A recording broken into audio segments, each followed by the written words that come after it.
What the heck? That's a good one. They usually give you an audit too, and then And then wait till you hear recording. It's a lot. I remember, the council.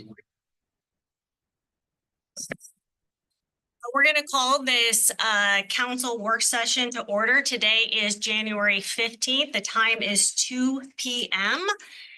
Now is the time for visitor comment. This is an essential part of local government meetings. Each person is limited to 3 minutes. Please come up and state your name. Also, make sure that you're signing in the back so that as the city administrator or staff are taking notes on any actionable items, they will know the best method to contact you.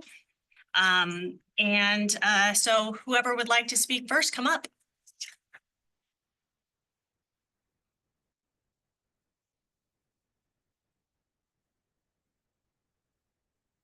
Steve Topz, 360 St. Helens Street.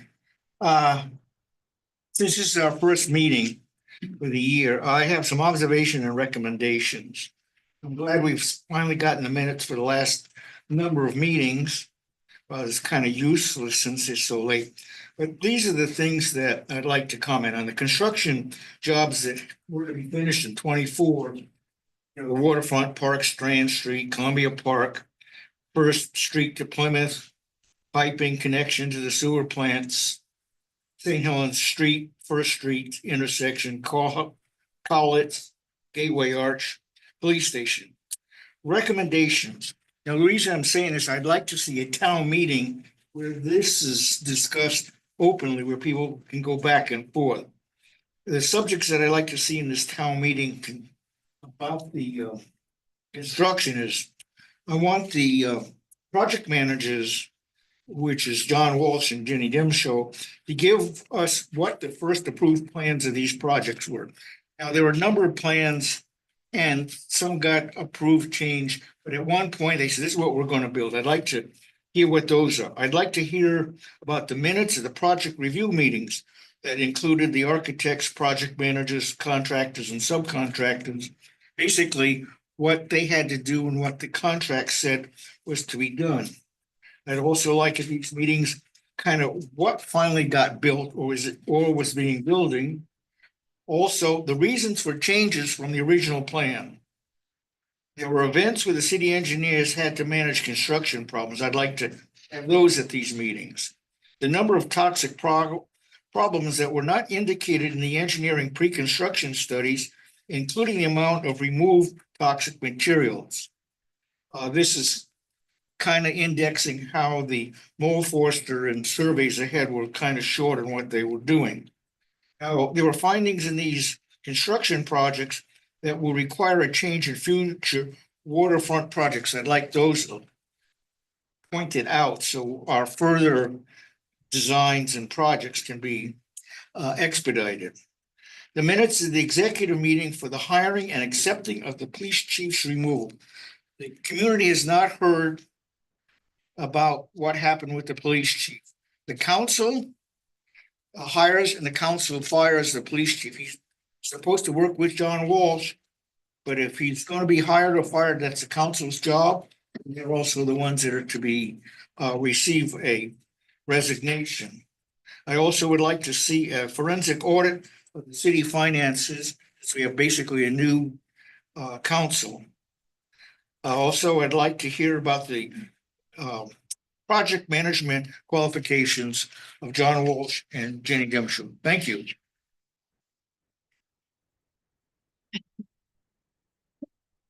Anyone else?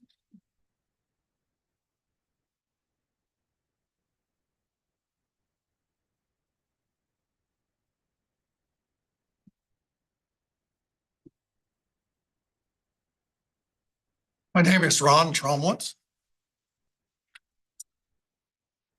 I was very happy with the November 2024 election results.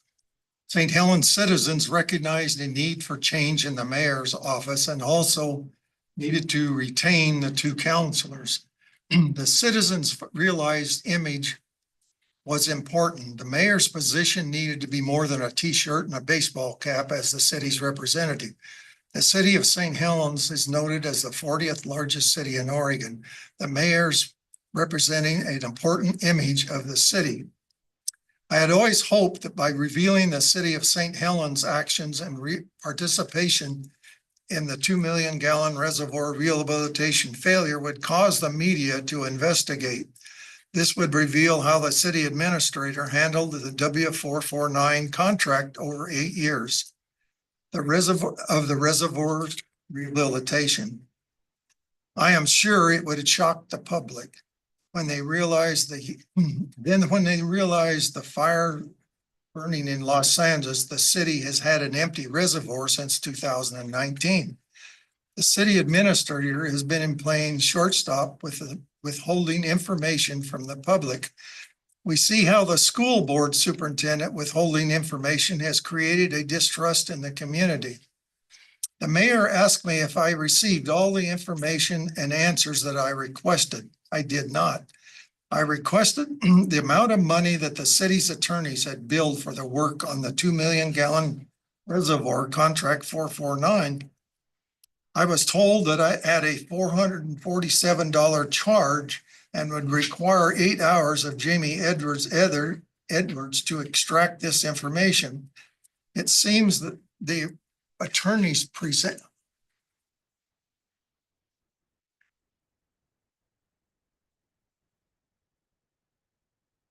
It seems the attorneys present a billing that would contain the monthly costs, but doesn't differentiate projects.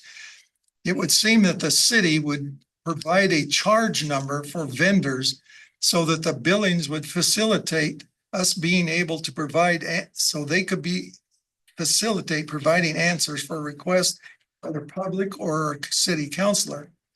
When I was working, I had a charge number. The jobs had charge numbers. The equipment had charge numbers. The expenses had charge numbers. It had numbers to track cost.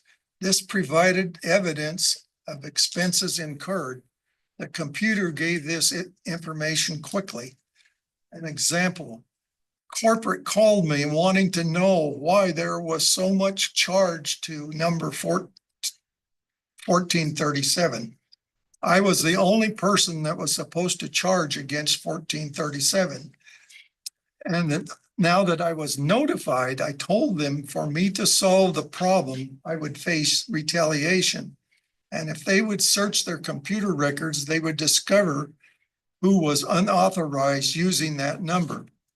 Often other departments are using that charge number. Thank you.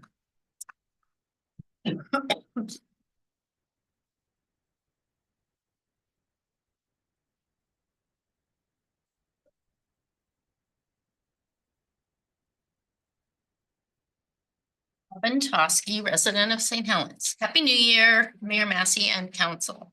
I'm excited for a new era of transparency and accountability. I'm happy we have a leader at the helm that will bring a new culture to our decision-making process. I have a few respectful requests I'd like to address. The first one has to do with record requests. These are a normal and unfortunately necessary part of government transparency. We have been part of quite a few over the last few years. I know a lot of you in the room have as well. We have uncovered a lot of illegal and unethical action taken by previous leaders.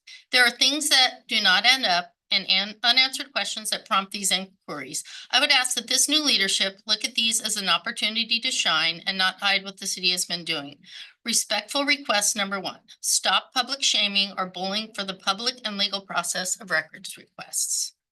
Secondly, I'm pleading with you not to perform the third and final reading that would make our entire town a trailer park.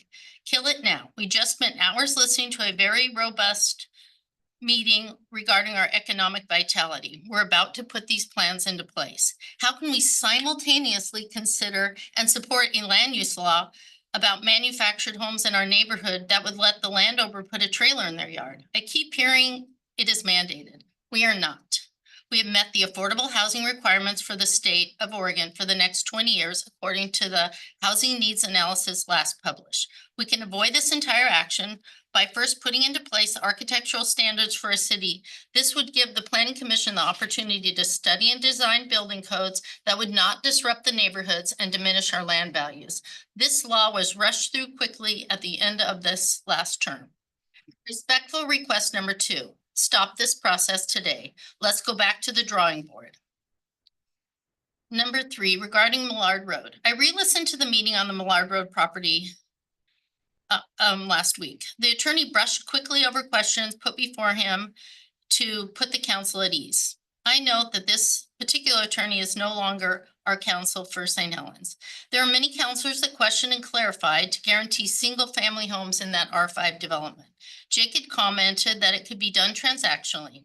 So I asked, where are we with this? The original plan was 64 homes on R10. How did that change? The next was R5. I've seen the proposal. It is not R5. What happened? Is this now a trailer park? Respectful request number 3, get the original plan back on the table. 64 nice homes on R10 lots that are suitable and appropriate for that neighborhood. Lastly, I would ask that when special committees are formed that guide the actions and future of our city, there is a more formal and transparent process. I've seen a few of these in the past few years, and they seem to come up sort of spontaneously, and the people put on these committees seem handpicked to mirror the views of those that chose them. Special and final request number 4, I would like to be considered for all ad hoc committees in the future. Thank you.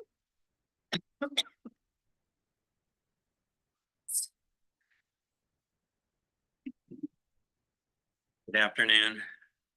Stephentsy, citizen of St. Helens and former candidate for mayor in 2024. I'm here to welcome Jennifer Massey, our new mayor of the city of St. Helens, and to welcome the positive changes that are in store for our city and our people with her leadership. The people of St. Helens have spoken. Jennifer Massey and I both ran on platforms of transparency and accountability, of ethics, of fiscal responsibility and vitality of our city. We both emphasized that the city was at a crossroads, and if change was not made, our city would fail. The people voted loudly and clearly for change. The candidates for change received 63% of the vote. Our people decided that of the 2 candidates for change, Jennifer Massey would be our mayor. I'm grateful that our city now has a mayor who is a strong business person and who possesses the drive, intelligence, and capabilities far beyond her predecessor. She has what it takes to get things done. I'm asking that the council today respect and recognize the vote of our people. Change begins today. First, I'm greatly encouraged that the city today is considering adopting economic prosperity as the overriding goal of St. Helens. All of our actions today and into the next year must be directed at making St. Helens a more prosperous place to live. As a person who frequents many businesses here in town, I will tell you what nearly all of the small businesses here will say. We need more customers. That means people with money to spend, people with good jobs that have come to live in our city with money to spend here. It's called disposable income in economic parlance. Adopting ordinance 3306 is directly contrary to the goal of economic prosperity. The reason for 3 readings of any law is to provide time for reconsideration.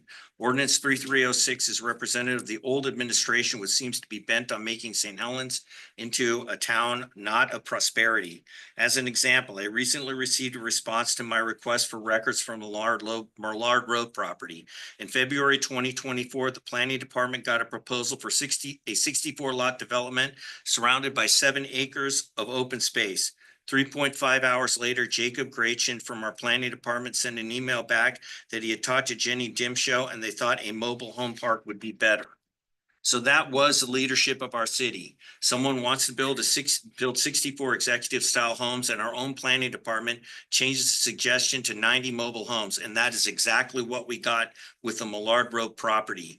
3,600 to 4,000 square foot lots. It's that same dead and gone administration that wants this council and for our new mayor to read into law today an ordinance that will allow trailers and mobile homes on every lot in St. Helens. While Jacob says he did a lot of work, he needs to do more work. While the state mandated manufactured homes, which are built elsewhere, to be implemented, it did not mandate trailers and mobile homes. This law goes too far. No doubt you're aware that our high school students recently were protesting. They were protesting the lack of ethics. Inappropriate behavior was allowed to go on for years. People did not care about ethics and people were harmed. Ethics matter. Lack of ethics harm. When this ordinance 3306 was enacted, there was a public hearing with Rick Scholl, Jessica Chilton, and Russ Hubbard, a bare quorum. Rick did not disclose his personal financial interest to have this law adopted. Unbeknownst to the public, Rick was preparing 2 lots in St. Helens to have mobile homes placed upon them. He was asked if he had a conflict and he stayed silent. State law and our ethics law, Resolution 1509, would require him to declare the conflict and not participate in this decision. He stayed silent. I say reject this last poison pill of a past administration. These are policies that our people have rejected. Send this law back to the drawing board for more work. Mayor Massey, for a person who has championed transparency and accountability, I hate to see that one of your first acts of office is to read into law an ordinance enacted against the ethics rules of our state and our city. I'm just gonna interrupt. Are you almost done? 'Cause Almost done. We need to stay as I'm close almost done. as possible because we have a big agenda here. So Okay, thank you. respectfully, if you can wrap it up, that'd be amazing. I'd ask the council to respect those laws as well, and to entertain any motions to get rid of that ordinance and send it back for more work. And then on the council agenda regarding meetings, I think that we need to get urban renewal meetings going right away and our budget committee meetings going right away. Not to postpone them, which would be a positive change as well. Thank you. Anyone else?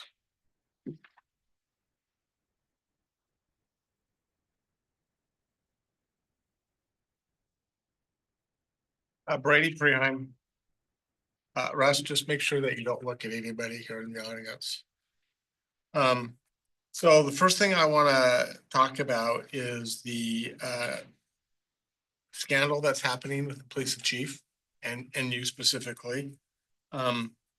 It's my understanding that today, rather than face any questions, that he resigned or yesterday. And that, of course, is not going to stop the investigation. There is lots of issues, even though this is your first meeting, you have like 10 years of scandal coming with you, from your fines to your All-Star fines, to the issues with the chief of police, to your taxes, to the fact that you're a private dick and are investigating people that don't like you. I've had more correspondence regarding you than anyone, which is amazing. And as one person put it pretty clearly, no one likes a hypocrite. And so I'm hopeful that there's going to be a change and that you will address some of those issues. One of them was, like you said, that on your first day you would get rid of John. I see him sitting here. So you can either apologize to John and say that, yeah, you didn't know what you were talking about then, or you should fire him like you said you would. So, I mean, either you were wrong or you lied. So I guess you get to choose your options. I think that Chief Hogue should be actually hired. I think he's doing a great job. And I think that we have far too long paid for a person to not be here. And it's time for us to move on, and you should make him our permanent replacement. I also want to talk briefly about the executive session request for Tammy. That, of course, should be approved. She is one of the few media sources that we have left in this town. And finally, I want to talk about the ordinance that's coming up. The crime ordinance number 6. I think that that is a good start, but I do think that the ordinance should be rewritten. That rather than it has to be a crime, which is what I think the current ordinance seems to say, that it should be numbered calls. And rather than it be a flat $250 on the ordinance, I think there's some tweaking that needs to be done. I think it's a great idea, but I think it should increase so that the amounts go up, so that at some point in time it becomes not cost effective for the company to keep getting fined, make it expensive enough that they have to hire their own security. Because obviously there are places where they are abusing our public safety and they should be paying and I think it needs to be escalating fine. Thank you. Anything else? Anybody on Zoom? No. All right, so now we will move into our discussion topic. So the first one on the agenda is the Municipal Court semi-annual report. So Judge Amy Lindgren, and I don't see Prosecutor Sam here, right? So just you today? I believe it's just me. I'm not aware of whether or not he filed a, he did submitted a written report. Yeah. Usually in his Just so we missed we missed the council assignments. Council assignments, yeah, we threw that in there, didn't we? All I right, didn't see that. yeah, yes, so hold on for a second. Thank you for putting that in there, Kathy. 1 second. Let me grab. Unless you want to be assigned to something. We have plenty of work to be done. Yes. Already. Give me a second. Thank you for reminding me, Kathy. I appreciate that. Okay, so for assignments, and you know, as much as I'm gonna put this out here, but also I really want feedback from you all if you feel compelled, like you would rather be on a different also commission or something like that, or an assignment that you feel passionate about. So I want that feedback. I don't want it just to be a direction necessarily from me. I want this to be a collaborative effort where we best feel like we can you know, facilitate all aspects of the committees or commissions effectively. So, Council President Chilton, I kept you on the Administrative Department, Community Development Department, and Public Works. Brandon, or Councilor Sundin, excuse me, Police Commissioner, Parks and Rec. Are you both okay with those so far? Okay. Mark, or excuse me, gotta get rid of that. Counselor Gunderson, Planning Commission and Administrative Department Administration. So are you okay with those? Yeah, I'm also, the Columbia Fire and Rescue asked me to come in to be a liaison and the council all approved that prior to you. Okay. I think it's a good idea, just to know what's going on with them. So you don't have any issues with that. I'm gonna continue to, I'm on their board as well. Counselor Hubbard, Planning Commission and Administrative Department. Am I not on the planning commission? No, you are. I said that. The Planning Commission, I have you on Planning Commission, Administrative Department, and now CCFR. Oh, so you're gonna have duplicates on, Yes. okay, that's what's different. Because Yes. Typically it was one counselor assigned to Correct. one department, except Yes. for administrative. Right, so administrative, basically I put us all on administrative because I think that we have opportunities that we can help facilitate, make sure that everything is copacetic and provide the support that we. Yes, Could you repeat Hubbard's? Counselor Hubbard's is Planning Commission and Administrative Department. And then for myself, Administrative Department, Community Development, Public Works and Library. Everybody okay with that? Can you explain to me what community development is? 'Cause So- that is new. My understanding of that would basically be tourism and those type of things. Correct me if I'm Yeah, I mean, wrong. we don't have an economic community development person. I mean, I serve that dual role. Okay. And it's tourism, economic development, Building, planning. I think that, yeah. You okay with that? Yep. All right. Thank you, Kathy. Did we have someone for the library? That's me. Oh, okay, there we go. Just didn't hear the library mentioned. I happen to really love the library. All right, so now we are actually on to our first discussion topic. Just to introduce myself for the record, Amy Lindgren, the municipal court judge. I didn't hear court in the council assignments, and I don't know if the court is under other umbrella. It typically hasn't been set aside Okay, under admin. remember that. Remember that? Our home- I think years past, at some point I had a separate one, but admin makes sense. That's what all are. So I get to, it's everybody. Typically need a lot, No, we don't. We function pretty well. Sounds we are. The good news is that well, I don't know if this is good news or depends on your perspective.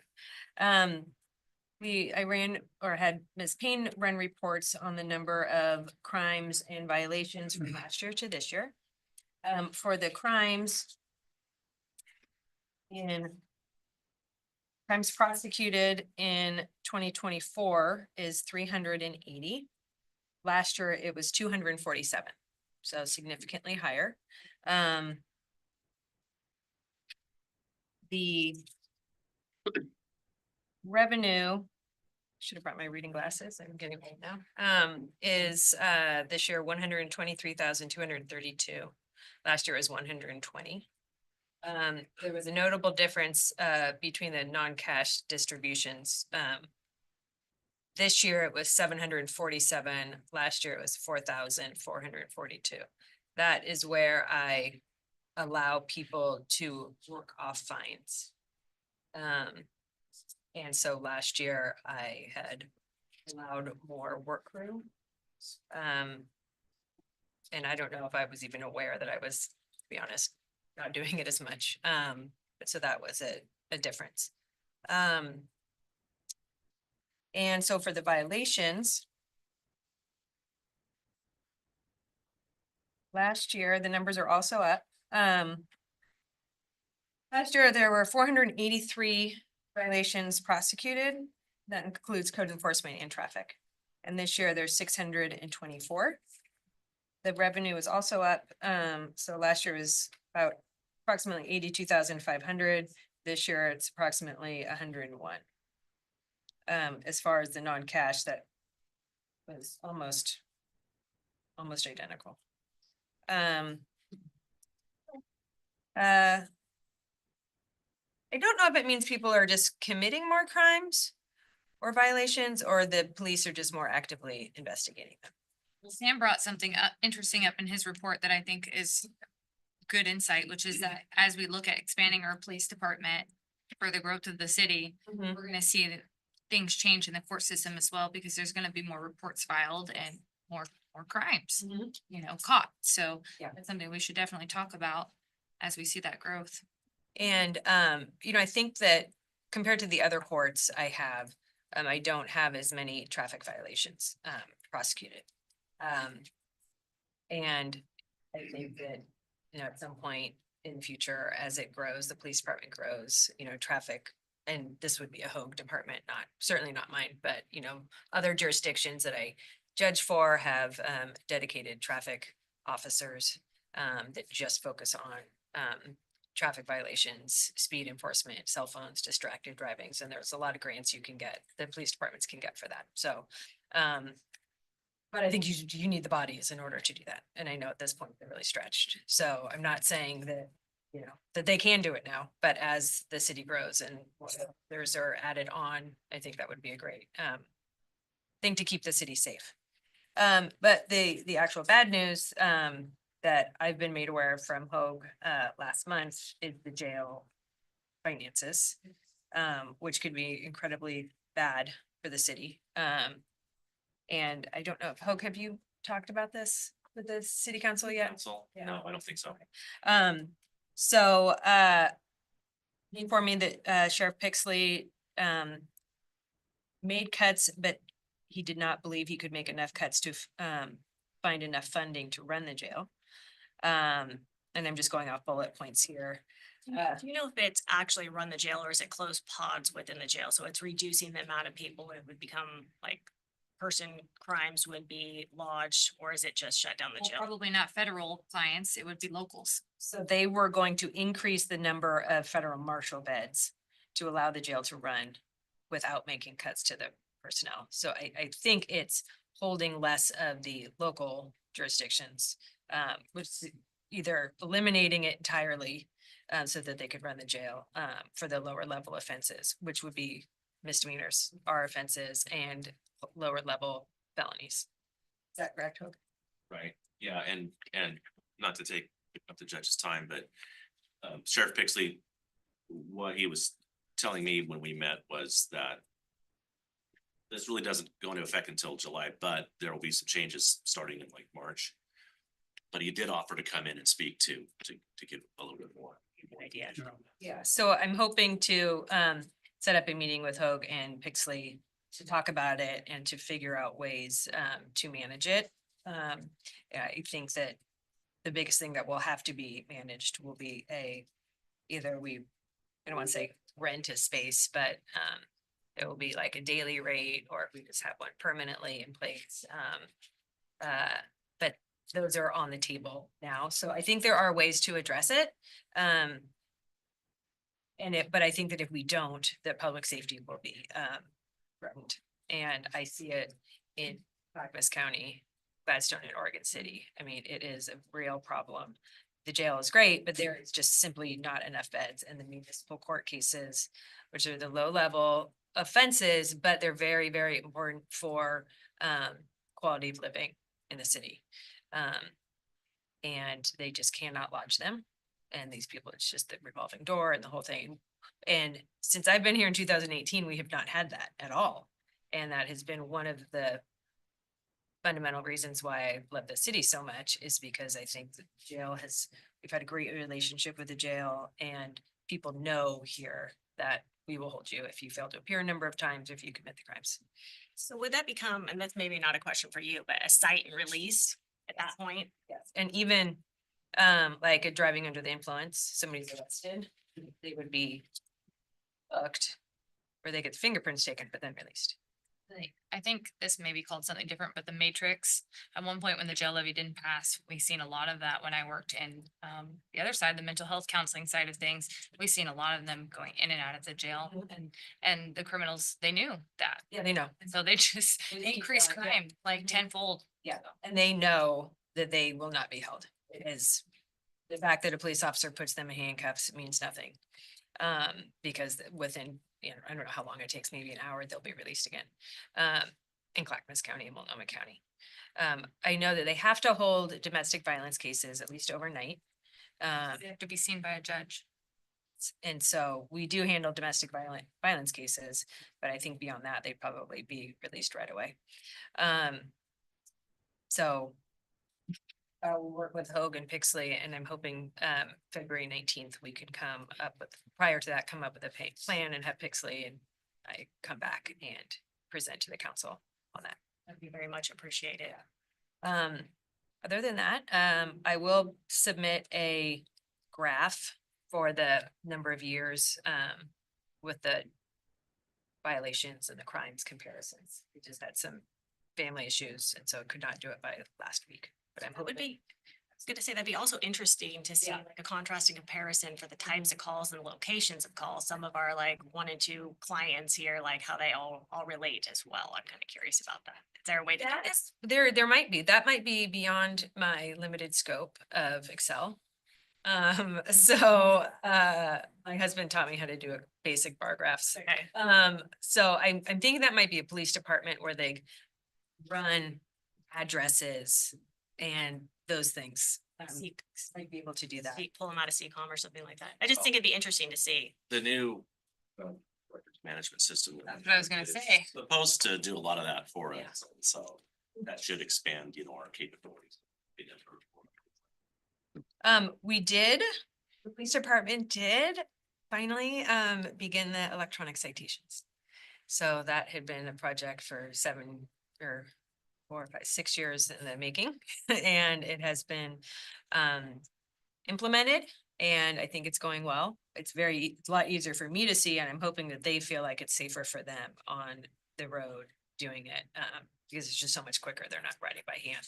Yeah, so that was awesome. So that was a big change this last 6 months. So I welcome any questions. I did have a couple. Are you seeing any aid and assist fitness to proceed cases that are coming up in municipal court? Are those going right to circuit? Oftentimes they have 2 cases, multiple cases. We may have some and then circuit court some. And so what we generally do is we'll have pending. And then Mr. Erskine might dismiss them Or if we can, if it's a class A, but class A misdemeanor, they can be dismissed and refiled. You can't dismiss and refile a B or a C, but we'll hang on to them until the DA's office manages that, because they have the budget for the state to pay for those evaluations. Whereas we would have to, the city would have to pay for the evaluation if we continued the prosecution of it. Sure. And that's very expensive. And it's really expensive. We did it once, because there was one individual that it was, there was no circuit court case pending, and it was really important that we go through with that. So. You're welcome. Anything else? Thank you for being here today. Yes, of course. Nice to meet you, and congratulations. I look forward to working with everyone. Thank you.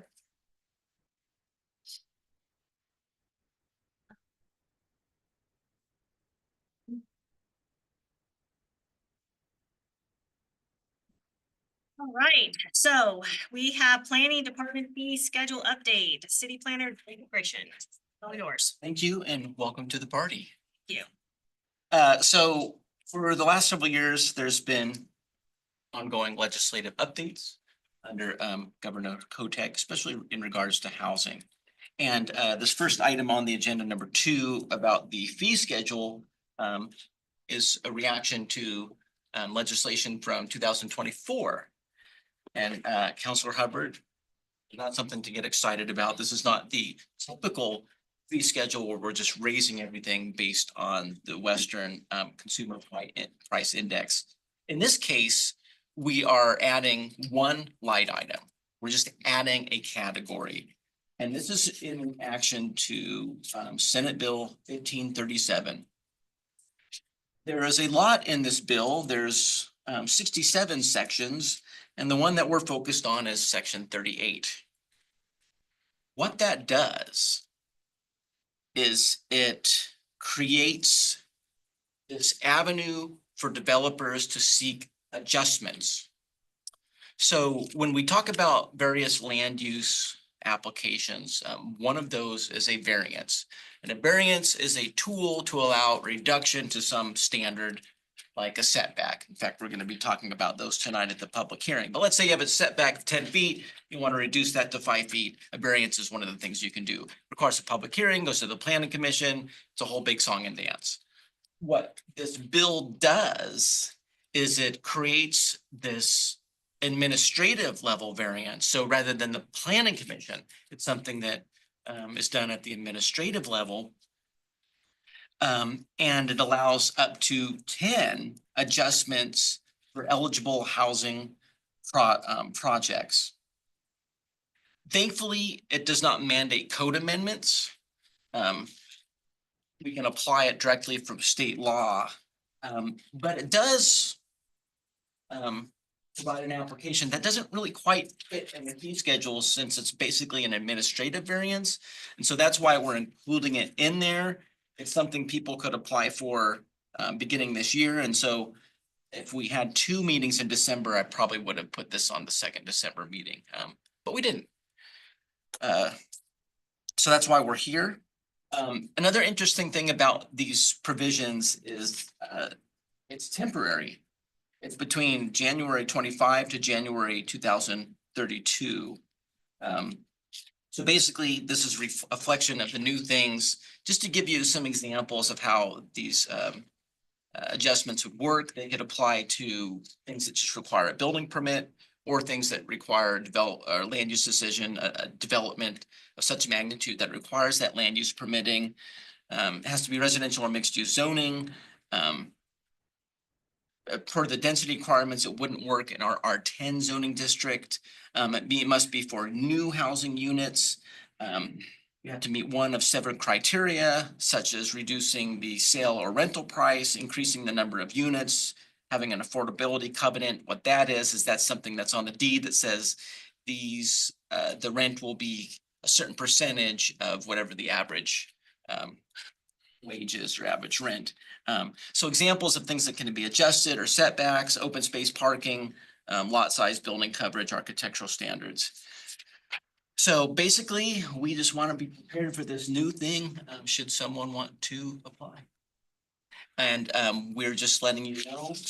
So when you are faced with this resolution tonight, you're not scratching your head going, what the heck is this?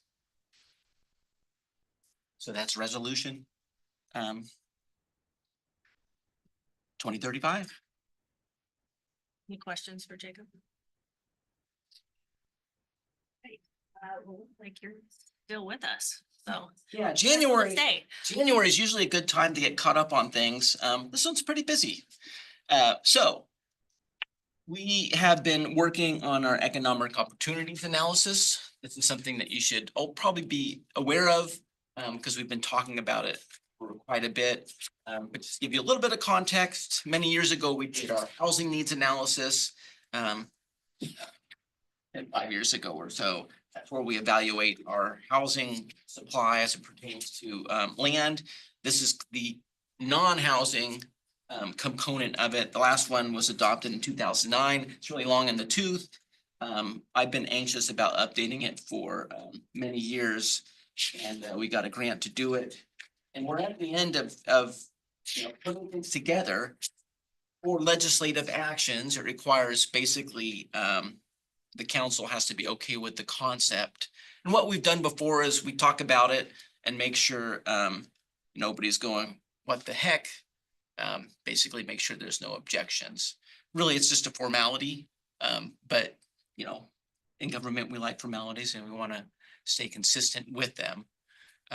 So basically, as long as I don't see any frowny faces as it pertains to the economic opportunities analysis. Also,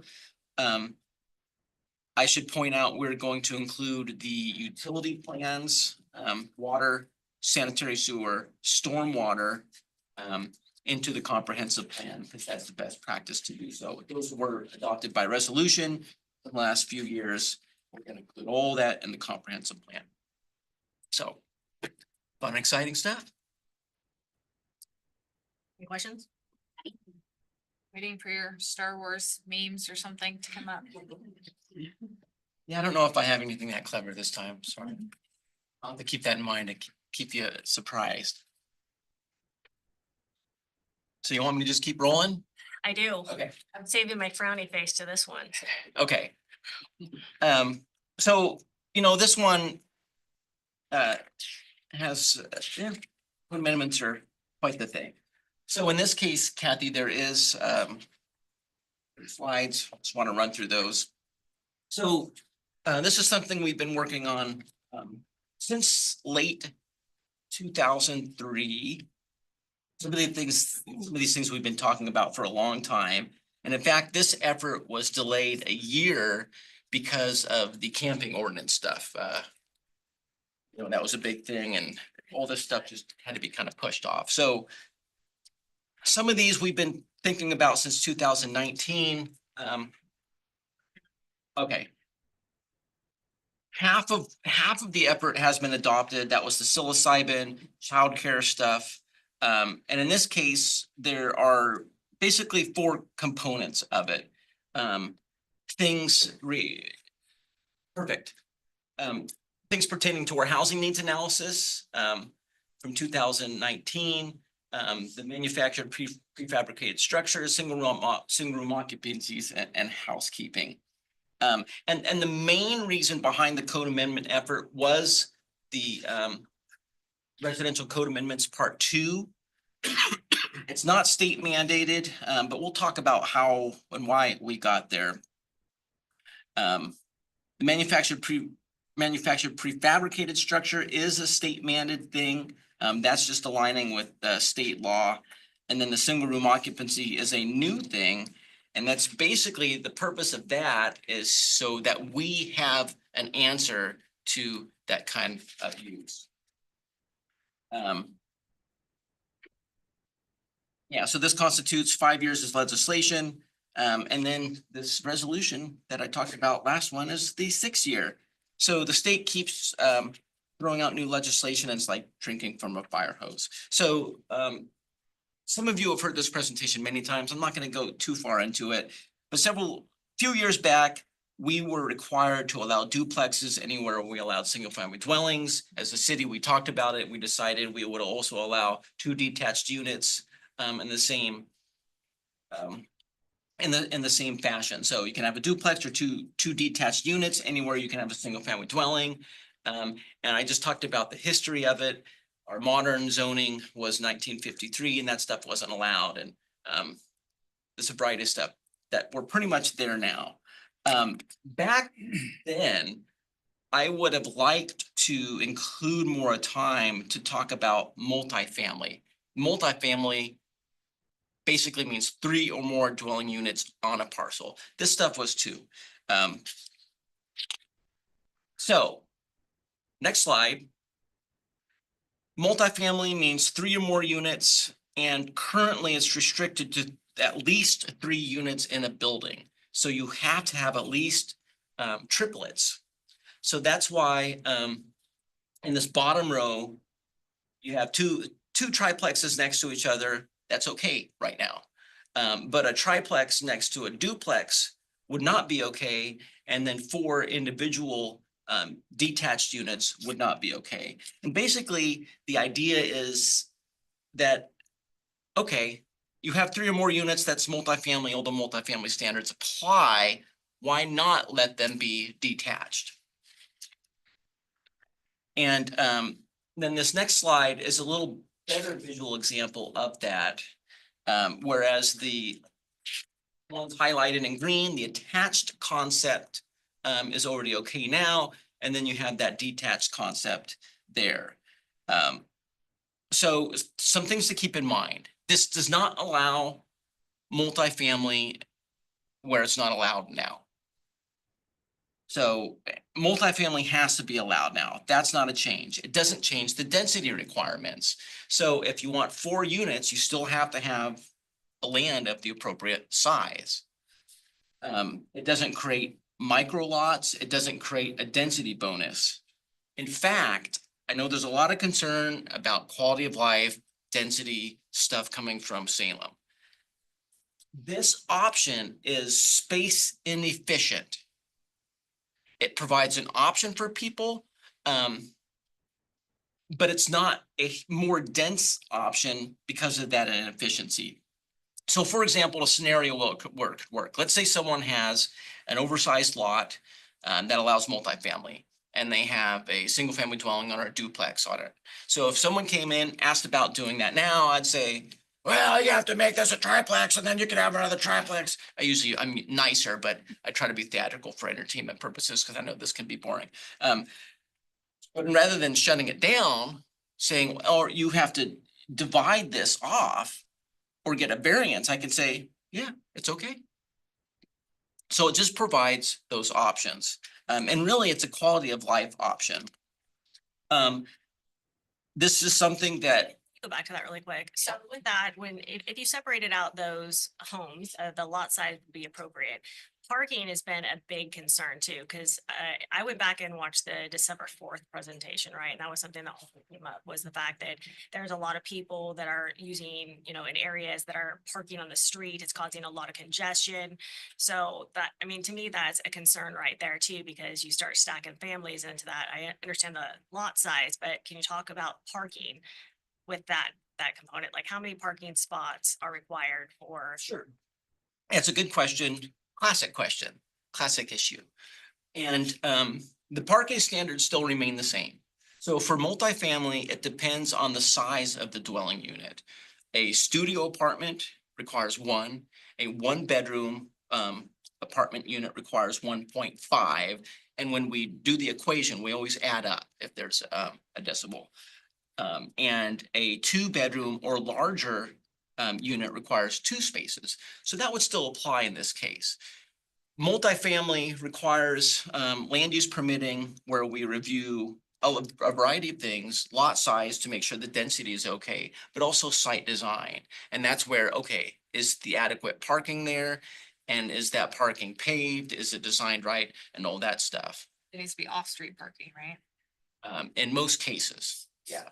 There are some places in town where on-street does count. That is the downtown area here and the Holt area, basically the old downtowns. So President Chilton, at that meeting that I watched, you were talking about a place that you used to live, like on Tualatin or something like Yeah. that, which was a huge issue. So my question that would come back, have we done any research for those areas that, like, where the housing is there, their duplexes, and those areas that is creating that congestion? Like, is the parking adequate is I guess my question, if they're having problems there, have we done an analysis of why there's so much off-street parking? And how do we mitigate that if we're trying to implement new ordinances? Does that- For existing uses? So I mean, if you see. what So I'm like, so in that particular one, I remember Jacob, we talked about this, because I am very concerned about that area. It's small roads in that neighborhood. It's just an old neighborhood and has very small roads, so there's not a lot of on-street parking. But it was because they had turned an old church into an SRO, which is different than this, right? That's correct, and we're That has it- talking about it, and we have photos of that. Yeah, I researched this. Yeah, so, and it's important to remember, this is different from the SRO thing. And that's considered an SRO building. Right. I just wanted to make sure that the parking applies here because that seems to be an issue. Yeah, this does not change the parking requirements, which are still old school hardcore, I think. So look where that brings us, single room occupancies. It's interesting that some of the concern has to do with the manufactured housing, and to me, this is the bigger cuss word issue of these amendments. Now, when I originally started working on these, I didn't mean to include these. But then we saw they came out, actually, so annually we go to a workshop in December, the legal issues for planners. And this came up and I'm listening, I'm going, oh bleep, oh bleep, oh bleep. We got to do something. And the reason is because within an urban growth boundary, each local government shall allow the development of single room occupancy. So we have an obligation to allow that. And there's the provision there. In the state of Oregon, there's this term called needed housing. For many, many years, it was very limited in what was included within that umbrella. Now it's more encompassing and includes this single room occupancy, which allows certain protections and makes it difficult for cities to fight. So we have an obligation to allow single room occupancies, and that started this year. So a good example is this church. It was a church at one time. It was converted to a home in the 90s or prior. I was able to find a 1990s file that showed that. And so, okay, so we have to allow the single room occupancies. And you only have to allow them, well, I guess we should talk about what a single room occupancy is. So a dwelling unit that has a building or a space that has complete and independent living, cooking, sanitation facilities. You have your kitchen, you have your restroom, all that stuff. The single room occupancy are rentable, lockable rooms, but with shared lavatories and or kitchens. Dormitory kind of situation. And single family dwelling zonings, it can only go up to 6. In your higher density zonings, there's a density calculation in there. So we have to allow them. And really it's a question of, do we have tools or not? And this is a good example. So back in 2019 or so, someone came in about wanting to do this kind of thing for this building. And at the time, I hadn't really dealt with these too much. And so, well, it's a single family dwelling. It's still a single family dwelling. And so there's really no land use permit required. So I went to building and you had the building issue. When this came out, and something that's always kind of bugged me because I like to try to have answers for everything. When this legislation came out, I was like, oh, hey, son of a gun. That's this question that I've had. So right now, someone can come in and say, I want to do this, and we can't say no. we would have to say yes. And right now, there's no land use permit required to address things like parking. So when I heard this in the workshop, I'm like, man, I gotta include this stuff in this batch of code amendments, so we have something in place. So we can address some of those community concerns like parking. And so these rules include that the larger single room occupancies have to have the same standards as apartments. And then their parking is based on the studio apartment, one per. So if this happened after this ordinance took effect, there would be some permitting to make sure some of those basic things are in place. So if those were all studios, they would need 6 parking spots. Just for example, you said there's 6 in there. Yeah, and it would be limited to 6. It's probably more than 6 there now. Spots. Just single room occupancy. Just for clarification, that's off-street parking, correct? Yeah, That's off-street parking. for that particular place. I think the fortunate thing, because this was a former church, you had, That Parking lot. parking there that didn't mess with the neighborhood too much. So this is about us having the tools, which we don't have now. So then the next slide has to do with manufactured homes. So I've been a planner since Sorry, back to that. So Sure. if you had what you're proposing now for this ordinance, like what would be different from what you did now, if anything, right? Would you have done anything different based on the new ordinance you're proposing, or would it be exactly the same result for this one? It would be completely different. Okay, so how? One, there would be a question of the number of units, whether or not the number of single room occupancies falls within the allotment of the code. We would review the variety of multifamily standards like shared open space, trash enclosure, parking. So rather than just a building permit where, yeah, all right, it's a permitted use, there's no standards, just deal with building, we would deal with some of those exterior site development standards. If it's had more than 6, then it really wouldn't meet the requirement, right? Because it doesn't have the density that's more than 6 per hour. Yeah, it's a zoning that does allow multifamily. The question would be, is the lot size big enough to allow the amount of single room occupancies that they have? And I've never done that calculation because it's, they got it permitted. We can't go back and say, well, you can't do this now. Well, just to clarify too, so even if we enact this ordinance so that you guys have the tools, it doesn't apply to the Holton district or downtown. It does. It does. You said it didn't earlier. What I said didn't apply was the off-street parking. Yeah, those places have some relief to the off-street parking requirement, which includes abutting on-street parking counting towards that. But the other things would still be something we could regulate. Okay. All right. So that's I'm next. I got a question. that's why we're doing this. So I just for clarification purposes, I have a 4-bedroom home. I wanted to do a single occupancy, single SRO in my house and have all 4 bedrooms rented out. That the minimum requirement for me to do that would be 4 parking spaces, correct? That's correct. I could do it if I had the 4 parking spaces.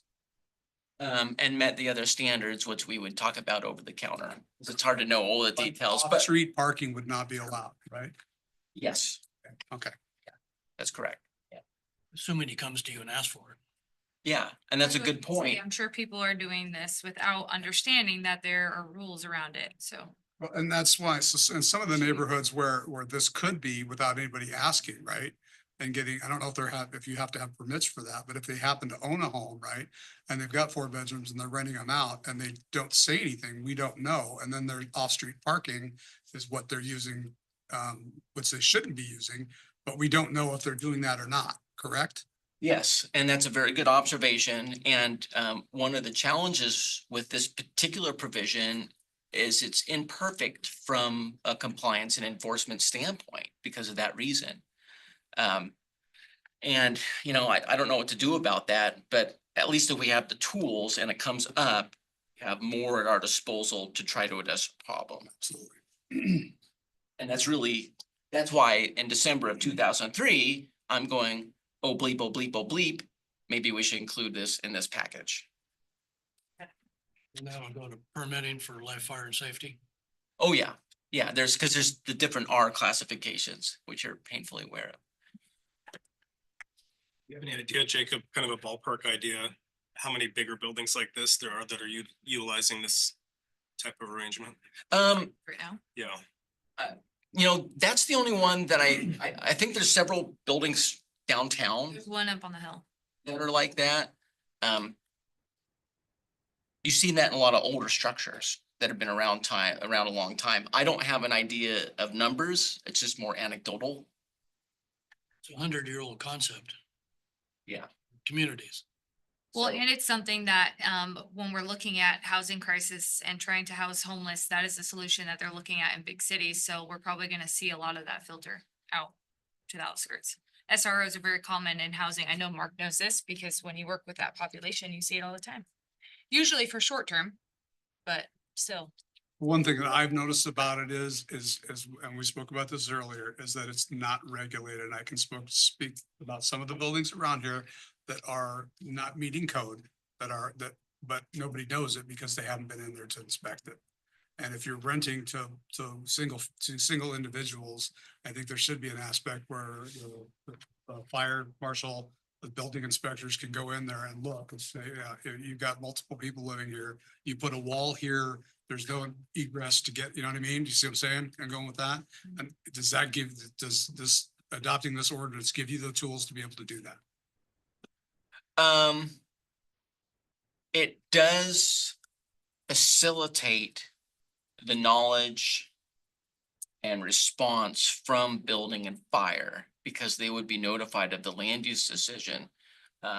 And we could potentially incorporate their concerns in that decision to bolster the chances of it being, of the needs being achieved.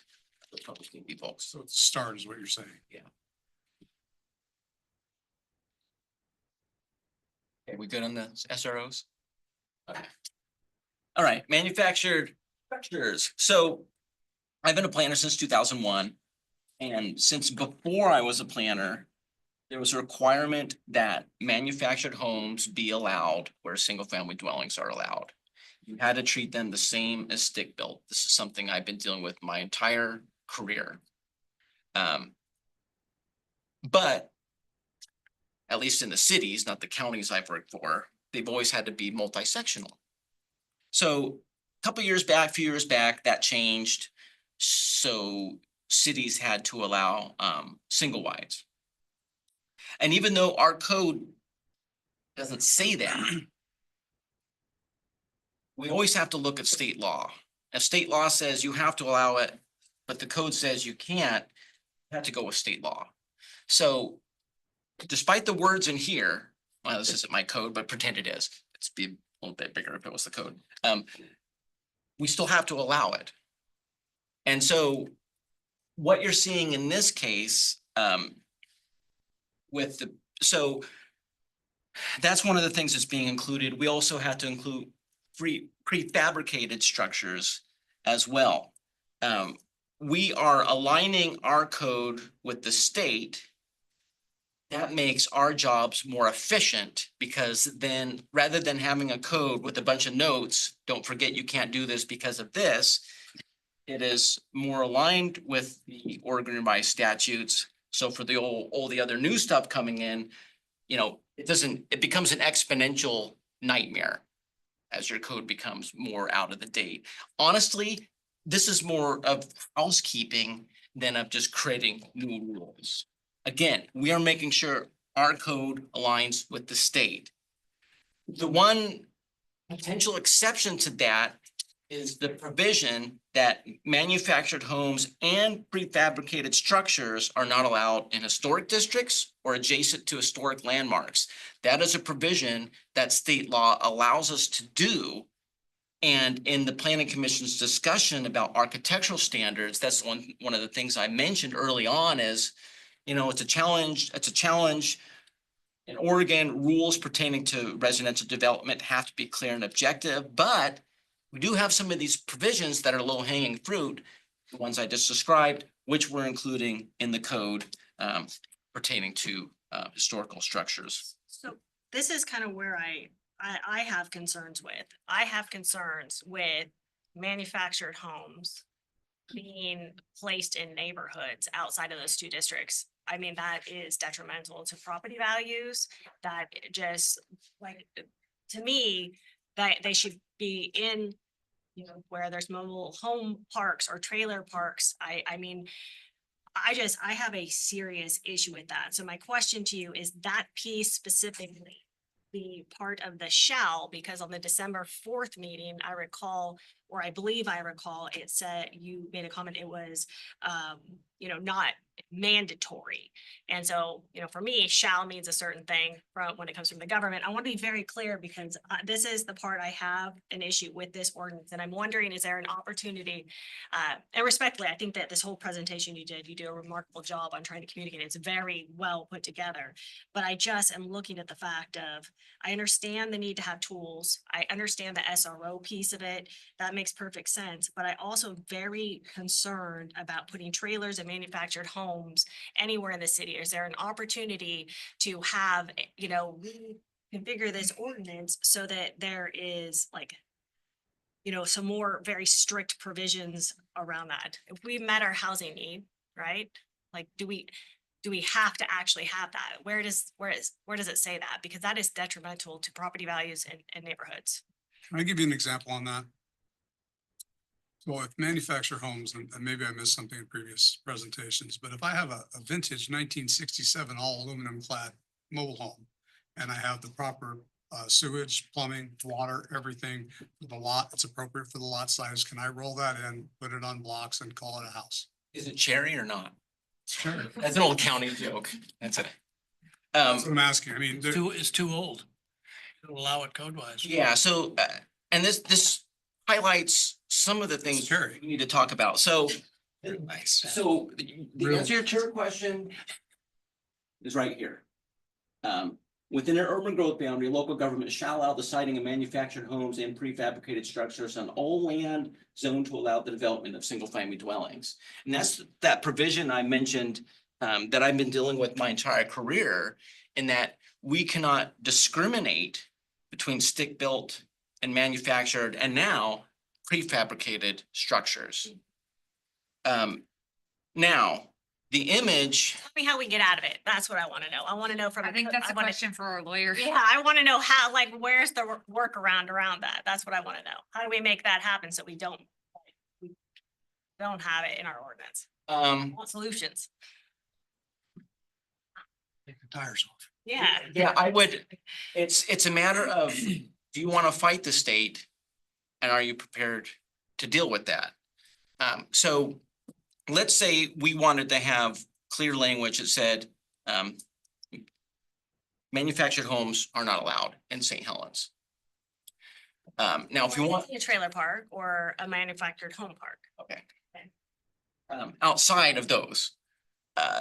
Now, if we wanted to put that in our code, the development code has to be sent to the Oregon Department of Land Conservation and Development. That is a state mandate. And they will usually look at it for compliance with the state. And likely they would go, hey, wait a minute, what are you doing, city? So let's say we're like, well, you know what, screw DLCD, we just won't send it to them. And let's say we have a challenge. And then there's a good land use attorney that understands this stuff. And we fight. And the state of Oregon is getting increasingly aggressive about those type of things. You could be faced with an issue where it gets appealed, the issue gets reversed. And not only now do you have to allow that, you're also paying attorney fees. And so it's the system that the state of Oregon has set up, and these kind of mandates that we're dealing with. How somebody that goes and spends $500,000-$600,000 on a house, right? And then all of a sudden you got a trailer rolling up and being dropped off next to it. Like, Cherry. a cherry trailer, like that's an issue. It has to be, a manufactured home. It can't be a mobile home.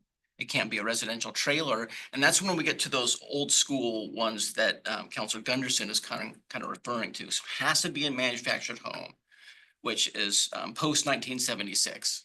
Mayor, would you feel comfortable if we asked Ashley Wygott, our city attorney, to look into maybe if there's any case laws of other cities that are what they're going through, because this is statewide. So maybe other cities are looking into the same things that you are, and maybe there's already things developing that we can, pull information from. Hi, Ashley. Good evening, Counselor. Good evening, Mayor, or good afternoon. Yes, our office could be happy to look into that. This land use issue and these laws from the state are affecting jurisdictions across the state of Oregon, and cities across the state of Oregon are having to update their codes. That being said, I am not a land use attorney, but our office has land use attorneys to answer that question and provide that information about what options there are for cities to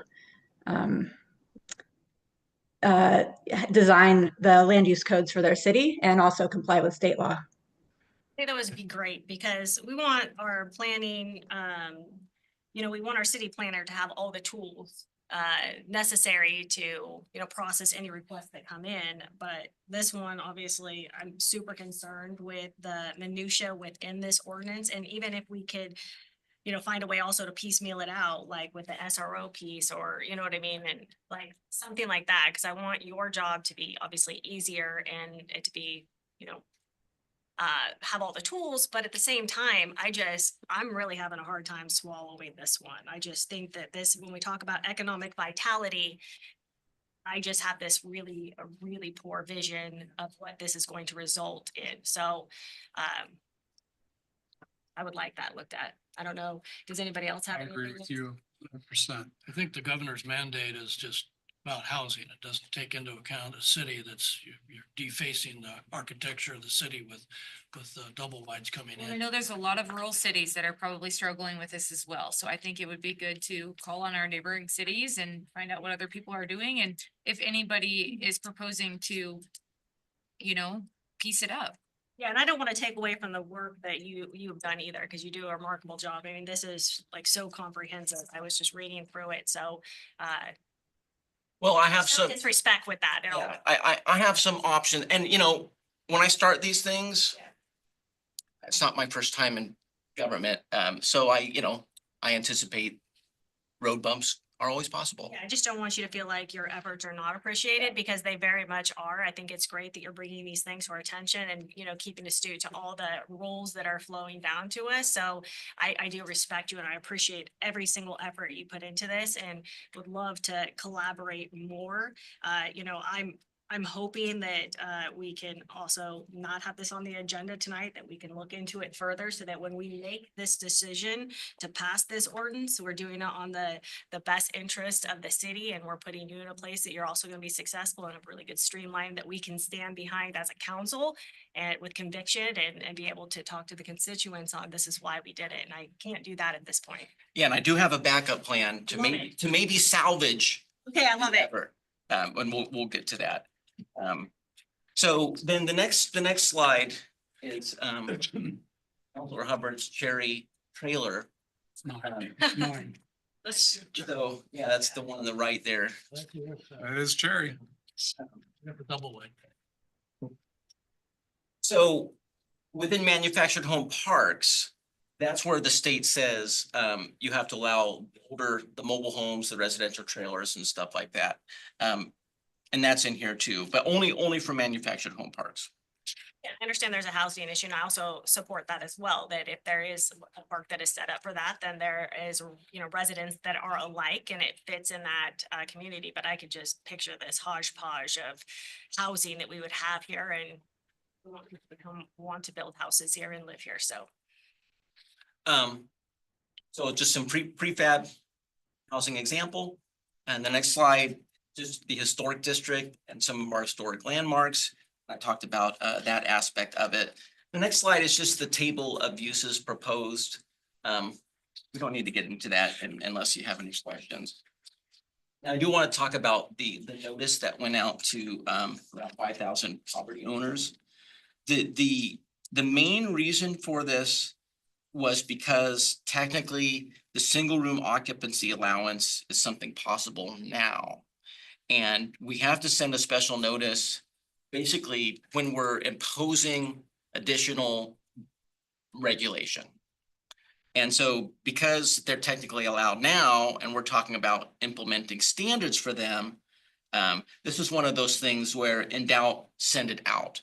Because if someone challenges it, well, technically, yes, you know, you covered that, just to help defend against the challenge. An opportunity to peel off the SRO ordinance, and is there an opportunity to? That's what we're gonna be talking about very soon. Right. Yeah, the peel off examples and why I hope you discuss it tonight to talk about the peel offs. But I would say the more you delay that, the more risk we have something coming in without the tools. You don't get a lot of questions, you know, it's possible, no, we won't see one in 10 years. You know, a couple people have asked me about it, including Until we see one, and then we see many, many, many, right? Like popcorn.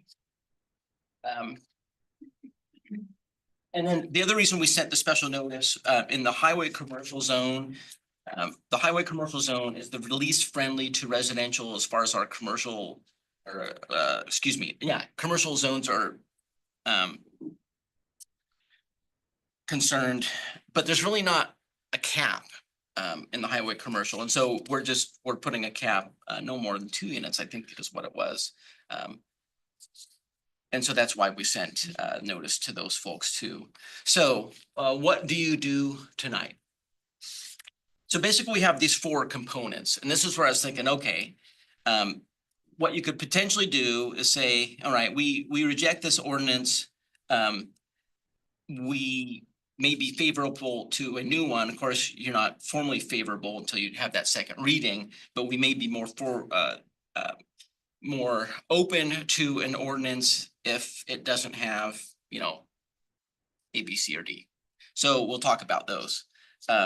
There's the code amendments part 2, the whole detached attached thing. And I was a little excited when I put this, so years of concern by staff hours demonstrating we care. Yeah, I was a little excited. Underline. Yeah, I was a little excited when I created this, but there was, I mean, I gotta tell you, so you know, sometimes we work late. There were many days, like on a Friday or before a holiday in December, January, where it was 5 to 10 o'clock after being here at 8. Because I've been frustrated over the years because we were dealing with so much development, you know, and more legislation kept coming out, kept getting further behind, kept talking about this as a council. Of course, the council's largely changed. And so arguably, delaying that could be cruel. And that's the only one I'm gonna talk about. Be cruel. Cruel part, yeah, because of the effort put into it. So you could say, well, we want to see a new ordinance with these components and lacking the others. So then there's the manufactured prefabric structure thing. State law still says what it says, and until we have direction or something otherwise, we'll have to keep implementing that. That's just where we're at.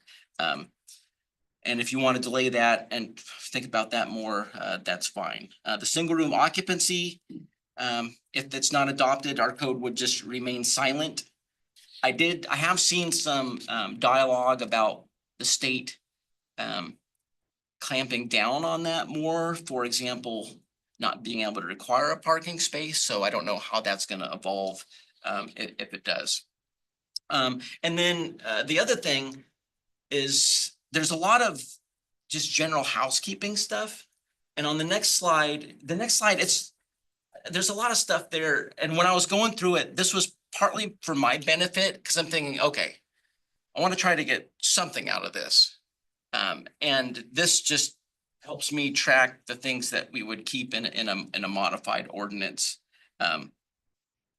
a lot of it's pretty basic stuff, but that highway commercial cap on density is included in that. And so I think, at least I would, at a staff level, appreciate the discussion about if you want to salvage any of these 4 components. And it would be, you would be rejecting this ordinance and then providing direction for a new one with the desired components, if any. Fair enough. Okay. And that would just delay it a couple weeks. That's no big deal. And that's it.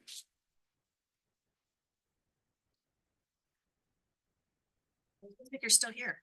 Yeah, this one's quick and easy. So, and it's been a while since we've had a final plat that needed a signature from the mayor. So this is an item on tonight's session. This is under the authorized signature. And so the Village Inn, or the Oyo, is the property that this is reflecting. To the north of that, you would have the Matson Street Apartments and grocery outlet. So in several semi-annual reports, I've talked about them dividing this property into 3.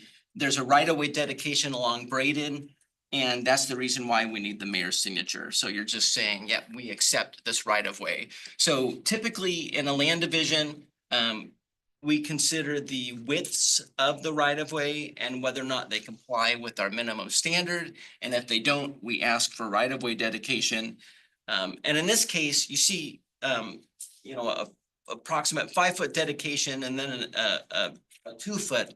And that's because of the location of the building. If the building was in the right-of-way, it creates other problems. So you have a little bit of lesser amount there.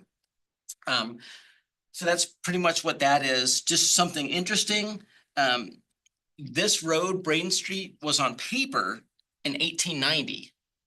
And it finally got physically built out more recently. So I like to give little interesting tidbits. But basically that's what that is about. And again, I want you to realize what you're doing. And that's why I talked about it. Did that enter on 30? Yes. It does have an entry on 30, and then we're making sure that all parcels also have access to Braden Street, consistent with our access management practices. And basically 30 is a major collector, or excuse me, major arterial. And we want to make sure that there's a secondary road to use so it doesn't exclusively depend on that arterial street. I don't have any questions. But thank you so much for your So- presentation. So that's probably TMI for that one, but Russ asked. That was good. Thank you so much, Jacob. Yep. Thank you. All right, so next up, running just a little behind, discussion regarding adoption of chronic nuisance premise code. And Wayne's gonna present here. Thank you for being here today. Well, listen, I only have to be here once every 5 years. You guys have to be here every month. So thank you. Somebody's got to do it. Yeah, did you all get copies of 1040 Beaverton's code? It's been working for years over there and has become a real good tool, not just for the police, but for landlords who get stuck with tenants that are chronic problems. And it's not the kids, it's the parents. If there's, I mean, it's adults. And it's almost impossible to get rid of these people, particularly in low income housing, because they're often right up on the rent. They don't have to pay $8 a month or $15 a month. So it's just, you can't kick them out from that. But if there's a paper trail because of incidents, because of calls, police calls, for instance, then and then after, now the way it works, the way their Beaverton ordinance works, 1040. Have you guys had a chance to read it? I've read this one, but I've also, like, I've been talking about this for over a year now. I've I think, provided at least 10 to 12 different examples for different municipalities from Alaska to Forest Grove to Beaverton on this because, I was thinking about a specific apartment complex here, which I believe is the #1 customer for law enforcement that's not paying into public safety.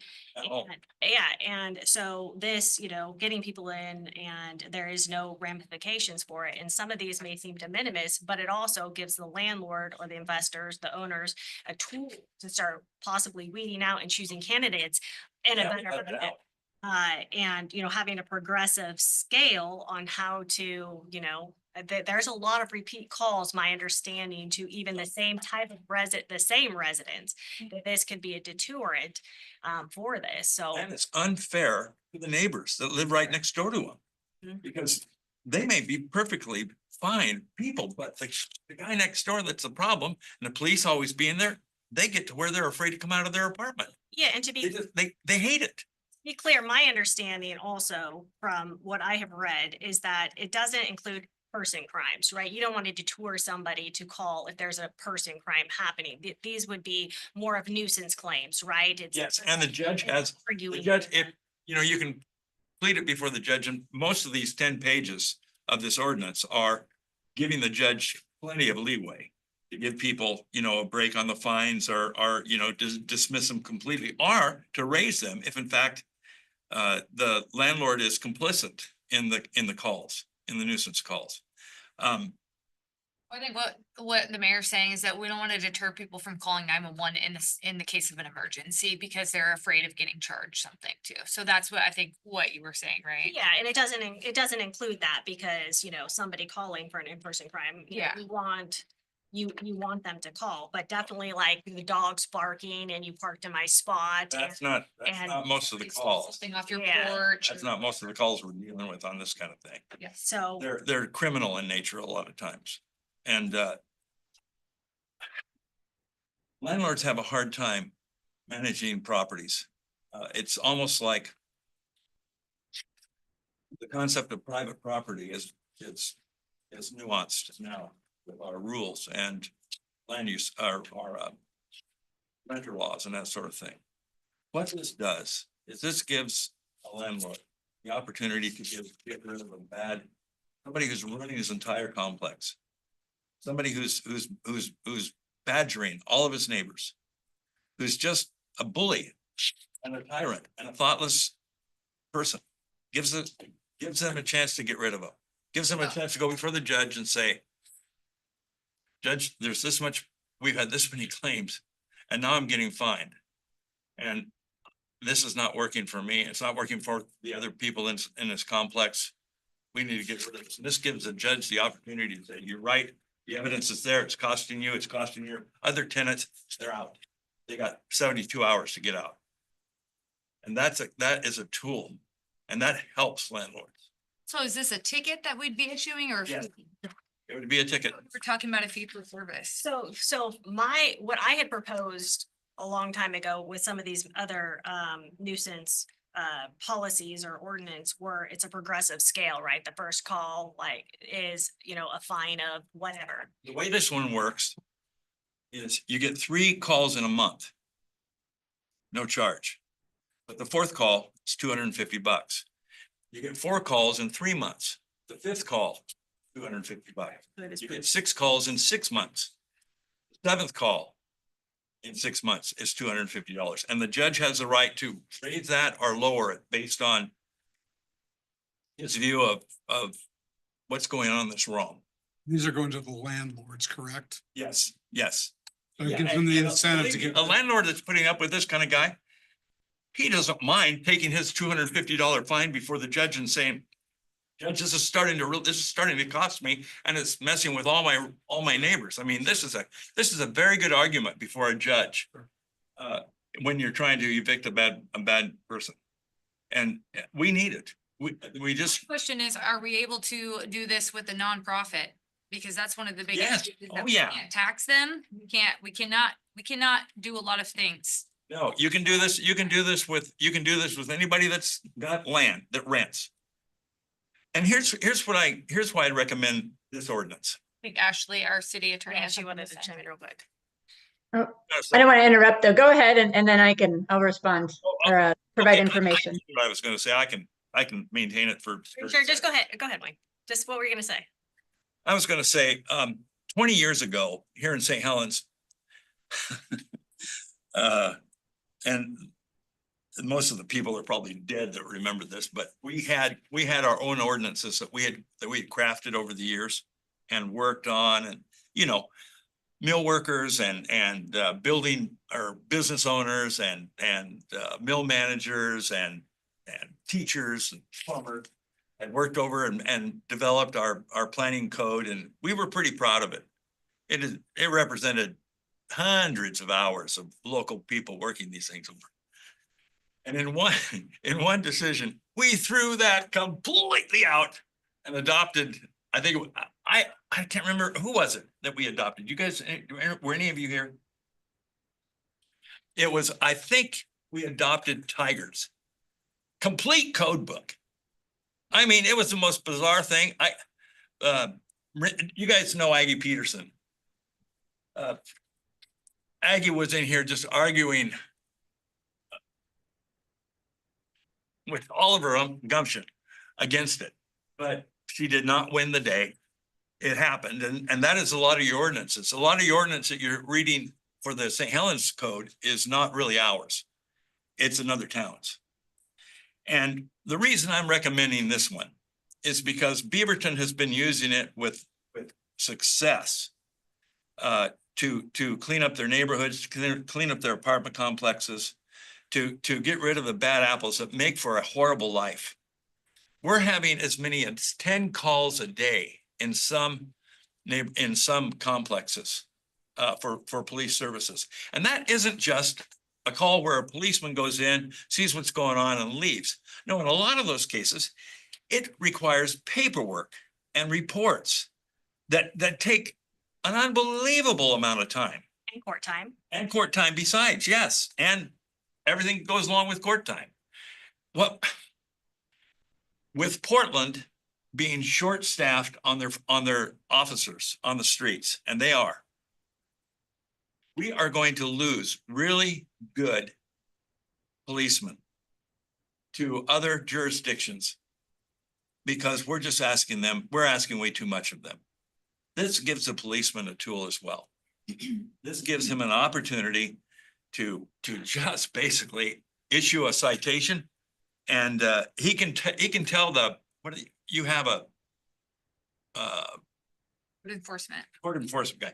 The policeman just reports it to the code enforcement guy. The code enforcement guy goes and issues a ticket. And I think that's how it works. I'm just guessing. Jump over to Ashley real quick. Okay. Ashley, what did you have to say? You put your hand in. Good evening. I just wanted to say I have also have some experience with these ordinances, and they can be really effective in also just creating a line of communication between the police department and the property owners and property managers to say, you know, yes, your property is a problem, and creating solutions for the property manager or the owner to, solve these problems and these repeat offenses.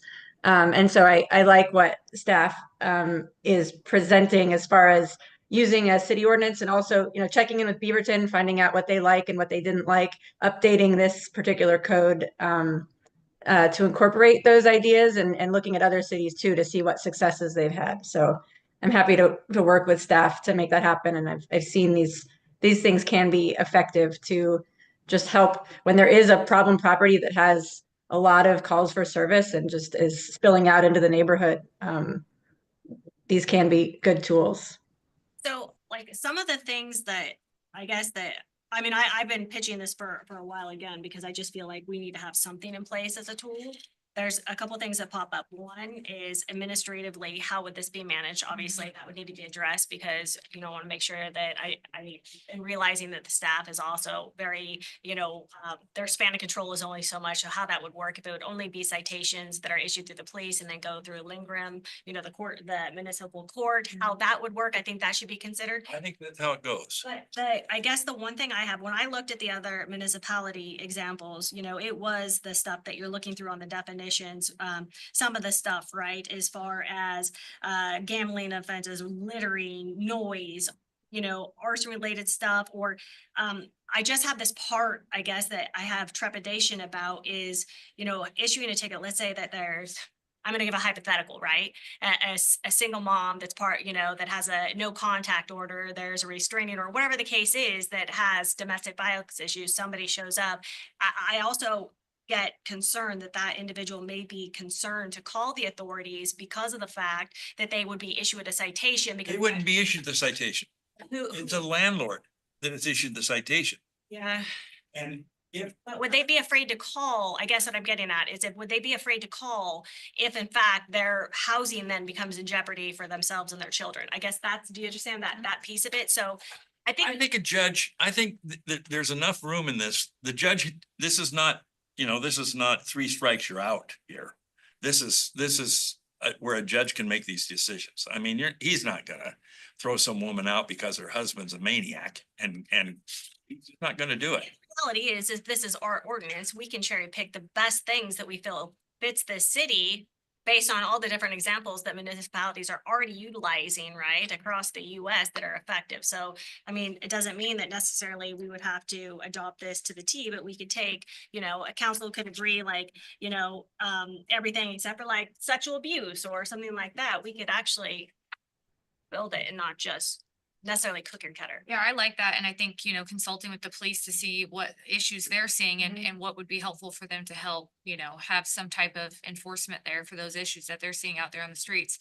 And then I was curious about if John had any insight to this, talking with other city administrators from other cities. When we went to League of Oregon Cities, this was a topic that was brought up. Brandon and I were like, yeah, let's do this. Let's get back and do this. So I know John has heard a lot about it. I mean, it's certainly a tool that should look at. How do other cities implement the administrative parts of it? I don't know specifically, but I would suspect it is through the code enforcement side of. The bigger concern is, we still want people to call the police when they need them. And they will. I mean, Beaverton, you could call Beaverton and talk to some of their policemen about, if this is affecting how people will respond.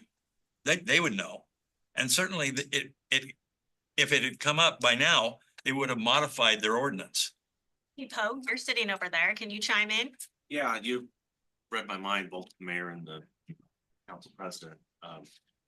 Certain times on one call, we could be there several times in the next few weeks. It takes a domestic assault. There's a certain amount of notifications and paperwork that comes with that.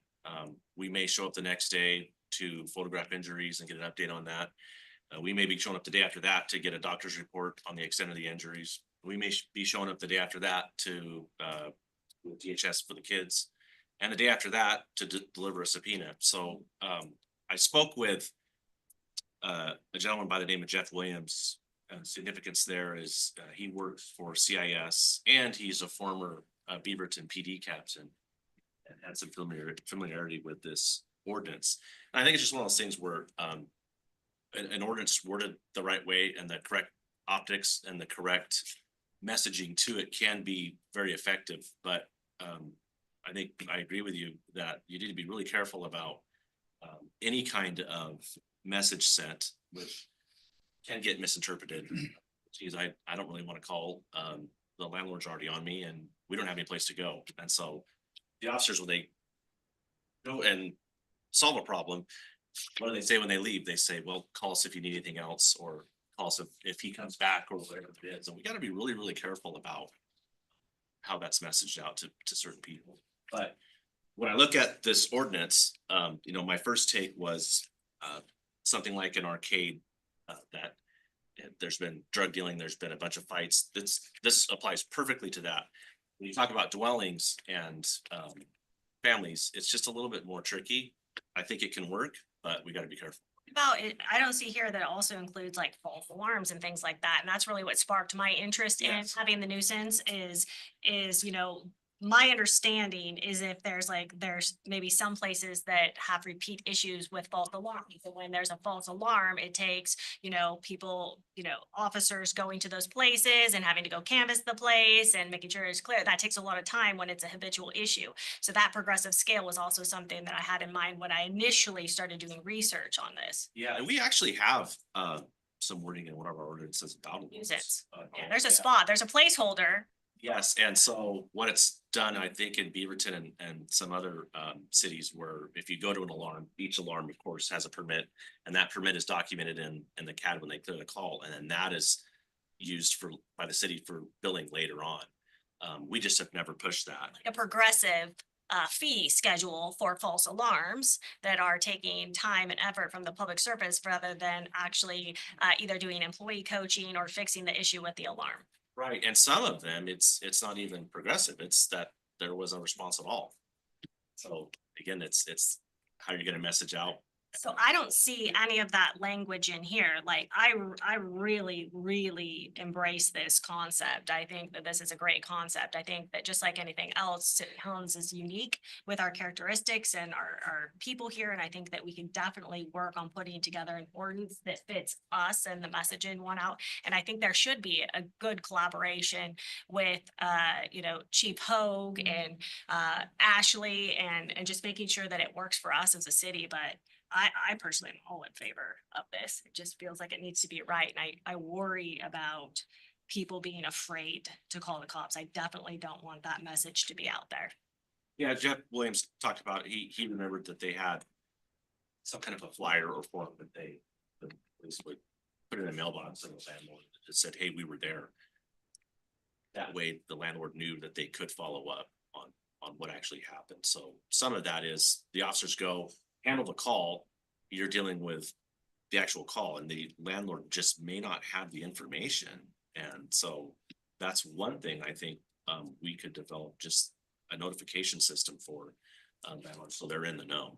And one of the things I think that I hear Wayne saying, the loudest thing that's coming across to me is this also is another tool that landlords have in their pocket to be able to remove those problematic tenants. Yeah. And the quality of life of those that are others that are dwelling there as well. So I think that it's a great tool.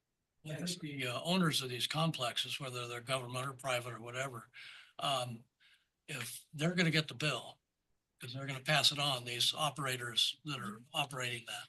So if they get the bill, they're gonna be putting more pressure on good management, and it's full cycle there. So it's so important. And choosing better candidates off at the onset. They're gonna do maybe possibly a better background screening, actually check references and those type of things. They're not gonna allow possible bad apples in because it's gonna be a jeopardy. It's gonna be jeopardy for their other people. And it's gonna cost them money. It's gonna cost them money, yes, lots of it. So I think this is a great start. I think we would all agree this is a great start. We just need to move it forward, customize it to work for our city. Yeah. And Ashley sounds like she's on board with helping with that. And so I'm not sure how we would. do that. Ashley, did you get a copy of it? I do. I have not looked at it. I have not had a chance to review it closely, but I do have a copy. I haven't. I took it off the Beaverton thing and kind of put it in pages and sort of made it a little bit easier. I highlighted the penalties and that sort of thing. If you want to, maybe I could get a card with your email on it and I'll send it to you. You can Perfect. Send it to me and I'll get it to her. Okay, all right. Hogue, would you go through and would you look at that or even check out some of the other municipalities and see if they're, line of things that you would have concern from your perspective? That Sure. probably would be also a good starting point. And you know what I love about this the most? I love the fact that you're here and actually bringing up these issues that we have all habitually seen and we have not put any solutions in place to move forward. So thank you so much for that and taking the time to come down here today. I want to keep our officers. I want our apartment complexes to be nice places for everybody to live.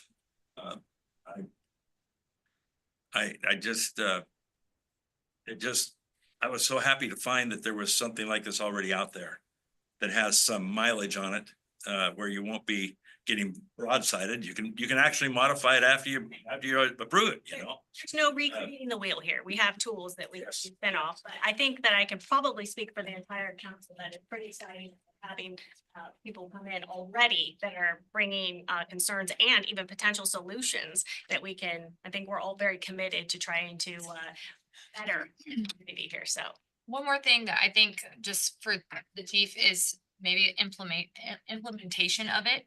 How would that look for the capacity of our officers? You know, is that gonna bog them down? Is it, how is that gonna look? And making sure code enforcement can handle that capacity as well. I think that would be important to know. And if we can keep it out of, you know, as much as possible, the staff, because they're already, you know, pretty spread pretty thin as well. So trying to make sure it's the most efficient as possible. Yeah, it wouldn't be the first time the city's, you know, developed some kind of a liaison with the police department. Although we have the staffing right now to do that, but that's an option too. I think having that person that has a relationship with apartment complex management and the officers is a good way to do it. So Isn't, I was gonna say, isn't one of our officers on a committee also with one of our apartment tenants or some type of thing here as well? yeah, we get asked to do a lot of Yeah, okay. boards and committees, and not all that we were able to make it to it everything, but yes. And another thing I'll add is the city of Corvallis, I saw a really good presentation from their police department years ago, because they were dealing with, of course, all of the student housing being a college town, but the owners of these houses were living somewhere else. And these tickets, they didn't go to anybody because the owners were going somewhere else. And so they had to really get creative with that to find actually who's got to pay for this. And so anyway, I'll reach out to them too. And because it was a really eye-opening what they did. Thank you so much. You're welcome. Thank you for having me. Good time. My card, my email.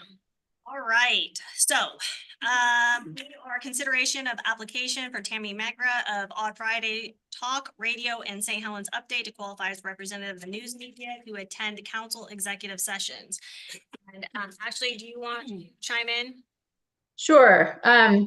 So thank you, Mayor. The city has received a couple of news media applications this month and at the end of last month. And so when we took a look at reviewing this application at the end of December 2024, around the same time that the applications were submitted, the Attorney General updated its guidance on news media applications for executive session. I have not had a chance to provide the city guidance about how this new AG guidance would impact this application. So I wanted to ask that the city not review this application at this time or the other application that's pending until I can provide guidance to the city council about how the new rules affect the applications. Ms. Megra has been notified that we aren't reviewing the application right now, so we let her know that we're going to look at these new rules. And I can commit to just providing the city council with updated information quickly, so there's not a significant delay. It's my understanding also that there's not an executive session today, so there's no impact there. Thank you, Ashley. All right, so discussion regarding meeting schedule. Lisa, thank you for updating this. This was something that I wanted to bring to council for a discussion because of the council operating rules on when we hold meetings. This is our council, and so we need to choose times that work the best for us. And so this was, you know, this is full dialogue on what everybody feels. My suggestion that I had thrown out was doing every other work session and then council. So every Wednesday having a meeting for the month? Every session, other, regular session? so it'd be every other, so it'd be work session, and then you would have the next meeting would be the regular session. So it'd still be twice a month, but the reason, and if there was something that came up, time is of the essence, then we would do a special meeting. But here was my rationale on this. Seeing these big packets that we get, and there's a lot of information and research. And as I watched council meetings, and it was like there was a lot of stuff left open, like the makerspace was a prime example, right? So there was, like discussion about it, but then it was like put on hold. And for me, I like to do research. I like to validate, verify information. I like to get as much information about ordinance and what's being proposed, because if I'm going to make a decision, I want to be as educated as possible. So my thought is doing the work session, and then that way we had enough time to do all the research. And when we came back to the council for a regular session, we had the time to, do the research, talk to anybody that we needed to talk to, or whatever the case is, or follow up or go to an area and do research, like walk the library or whatever the case may be. That was my suggestion. So still doing, if there had to be a public hearing, to do it at 6:15, otherwise 7 PM. So people don't have to take time off work to be here. The work session at 7 PM? Yeah, so it would be council, or we could even change it to 6. It's up to the council. We get to choose. So if it was a little bit earlier, if it was, work sessions started at 5 or something like that. But so it's not starting at 2 PM. And I've already kind of broached that subject because I also am super concerned about staff impact for a lot of things, and I'm very much into lean practices and procedures. And so also it's probably a lot less work for putting packets together and, every other Wednesday for work session. And also then we have the council session. So it would be every other. So I'll open it up to all y'all to, I'm a little confused. So you're talking 1 week would be work session, the following week would be. no, every other still, but it would be every other, it'd be work session and then council. Regular session. Yeah, or then regular session. it'd So be the same schedule. basically, we would be eliminating one full meeting off the calendar month, though. My only concern with that, Jen, is that if we look at our agenda, we have 7 topics. So, We'd only be doing 7 topics a month instead of 14. well, Does that make sense? that doesn't have to be though. If we started earlier every other Wednesday when it's a work session, then it's work session on that day and it's a longer period dedicated to that. And And then then probably have to do that. yeah, and then if there's time of the, like, 'cause we have to keep the city moving, there's times and projects and signatures and things that need to happen. Those could then be, if needed, a special session. I would think that we're doing our best to plan ahead so that we're, besides of the time of essence issues that pop up, emergencies, so to speak, we would have enough proactive planning to be able to understand that we're gonna need to get these things on the agenda. But this is just something also to mull over to talk about tonight, because we can change it. Just because it's been done this way for, I don't know how many years, it doesn't mean that we need to do it now. So it's what works best for us. We've talked about changing it in the past. I mean, having school teachers on the board and stuff, their schedules are less flexible than some of ours, so it's always been a topic. My other concern is when we have 2 o'clock sessions, I feel like the presentations that are done here and the communication that happens, that there's so much organic dialogue that people that are working don't get to participate in these type of things. So then they show up to regular session and they haven't had the opportunity to understand and learn with the rest of us and be educated and then do their own research. And so,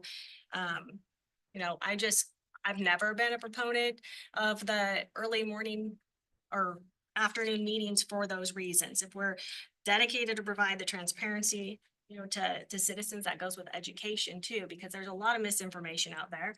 And this provides that platform so they can, to gain that knowledge. So could you just go through the 2 meetings every month to say what's gonna happen? So the first meeting would be all work, general work session. So if it was, 14 topics, we could start at 5 PM, we could start at 4 PM, general work session. So we'd go through all that. And then into, No, Oh. that's just general work session. Okay. Okay, then the next council meeting we would have, which would be like in 2 weeks, would be all regular session. So we would have time to research all of the items if needed. I also would like John to weigh in on this as well, and I'd like to hear also from staff on the impact or the plus delta of that. Would that be a benefit? Does it help also? So I've been doing a little research too, and our model seems a little unusual. A lot of cities don't have a work session at all. A lot of them reserve the right to call a work session as needed. So it's just been kind of interesting to look. There's cities out there that never have a work session, and then we have one before every meeting. So I'd like to just, get an idea of what's working well for other cities and honestly, for me, the time frame for this 2 o'clock in the afternoon is very difficult.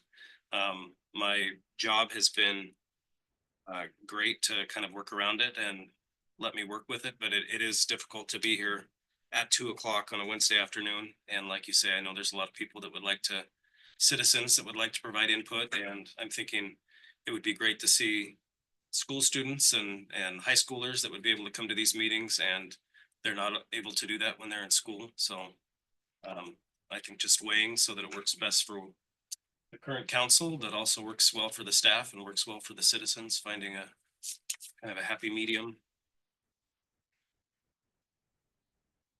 So the purpose of work sessions is an information gathering, so you have all the information you need to make decisions. And yes. Many communities don't, they do either a longer meeting where they're talking about those things as they go through the agenda of items, or they have this standout work session like our model where we have, and it's a pretty good gap. I mean, it was 1 o'clock, and then, some days we're going from 1 o'clock all the way up to public hearings at 4:35, and that is a little bit of a break. It's pretty exhausting, and it takes a lot of staff time and your time, everybody's time, but it's certainly worth taking a look at. This notion of kind of either pushing them together so you have a work session as needed, and it may be that you don't want to let go of that council meeting because there's decision making that needs to happen on a pretty good cadence every other week, but I think it's still first and third Wednesdays. I think it's the attention, but First and third. I do like the fact that would give us the work session, would give us that week to be able to research and go walk, if we needed to walk wherever we needed to, look at what the issue is, what we're doing. Does it make sense? That to me is a good idea. I don't have a problem with setting it up that way, as long as it makes like financial staff sense, right? So they're not spending any extra hours, or if it even relieves their burden a little bit, which it may not. I don't know. We'd have to ask y'all. It also doesn't mean that, like, if we made a decision that we would have to stay with that decision. We have the opportunity to modify it if it doesn't work. Kathy, would you be willing to give any type of insight or opinion on if it would lessen the burden doing it this way? Because this is a lot of packets. I had no idea the amount of work that you guys put into, putting together these packets. Would it make it easier? I think it would make the packets a little bit easier. I wouldn't say a lot, because you're gonna have the same number of items to put on agendas, but it lessens the number of packets we have to make. The other thing that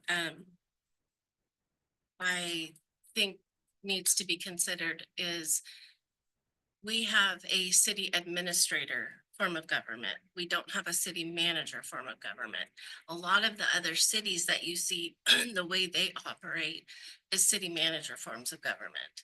And the city manager form of government gives the manager more authority. And right now, we practically take everything to the council. And so that is what fills up all of our agendas. Whereas with city manager, they take care of a lot of the things and then inform the council of what's going on. The other thing I wanted to mention was, you mentioned changing the time of the packet. If it's going to be bigger, then maybe we start at 4 instead of 5. That would require us to send a notice every time we decided to make that change. So because we send a resolution to the media and to all our distributions saying that. I meant a standard time. So keeping a static start time it would be the best thing to do. Yeah, I don't want a moving target. Yeah, and then I think it would be great if we could take this back to our management team, the department heads and some of the supervisors that usually come here or usually have something on the agenda, to ask how would this impact them because of that need for making decisions in between meetings, or having to wait to take something to the council for a decision 2 weeks longer. Think of having 2 council meetings agendas kind of put together. There could be significant amount of information and cause projects delay and things of that nature. Because depending on when it started too, it could make for a long night. Mhm. Which isn't that big of an issue, but it may be for some. For me, it wouldn't be. Yeah, and this is something we don't have to decide today, but it's definitely something to roll over and maybe like when we have a strategic planning session, that also we can gather that information ahead of time and, you know, discuss it. And- But something that we should consider is what's gonna be most effective for us the job possible. So.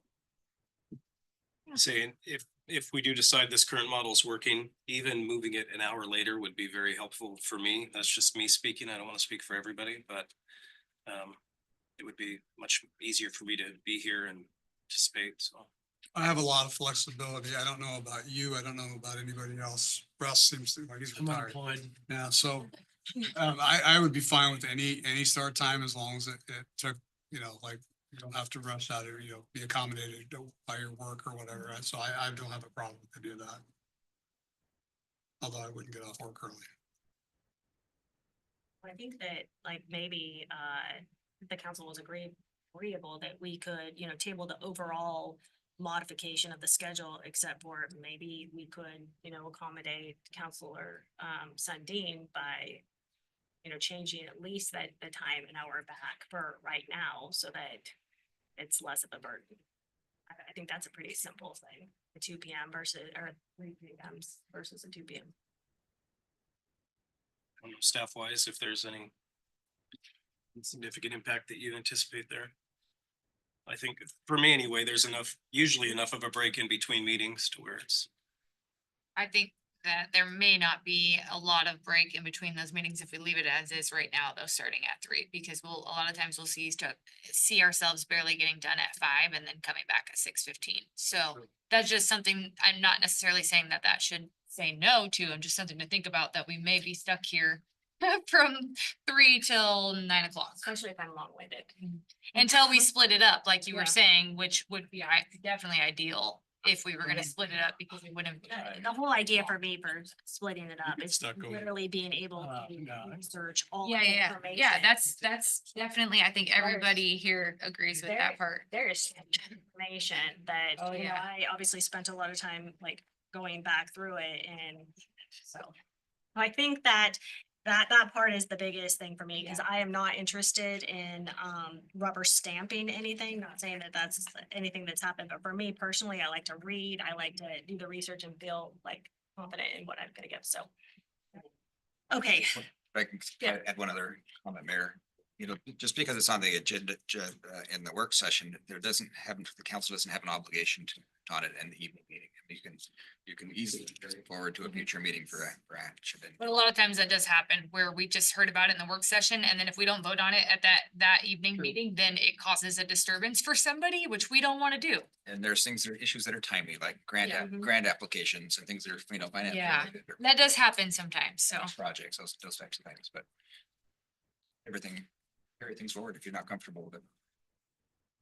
so and maybe we, like I said, take a step back. This is something that doesn't need to be addressed today, but maybe we can address at least a 3 o'clock start time possibly, so that it sounds like we all have flexibility, except for, you know, it is an impact on Counselor Sundin, huge work-life balance individual. And I don't think, you know, obviously elected, we all know what we signed up for, right? I may not have known what I signed up for right now, currently, as I sit here today. However, but if we can alleviate that, I think we should certainly do that for one of our council members. So what that looks like in process is an amendment to our council operating rules. All right, well done. All right, it's all on you. It is the city administrator report. Here's Johnny.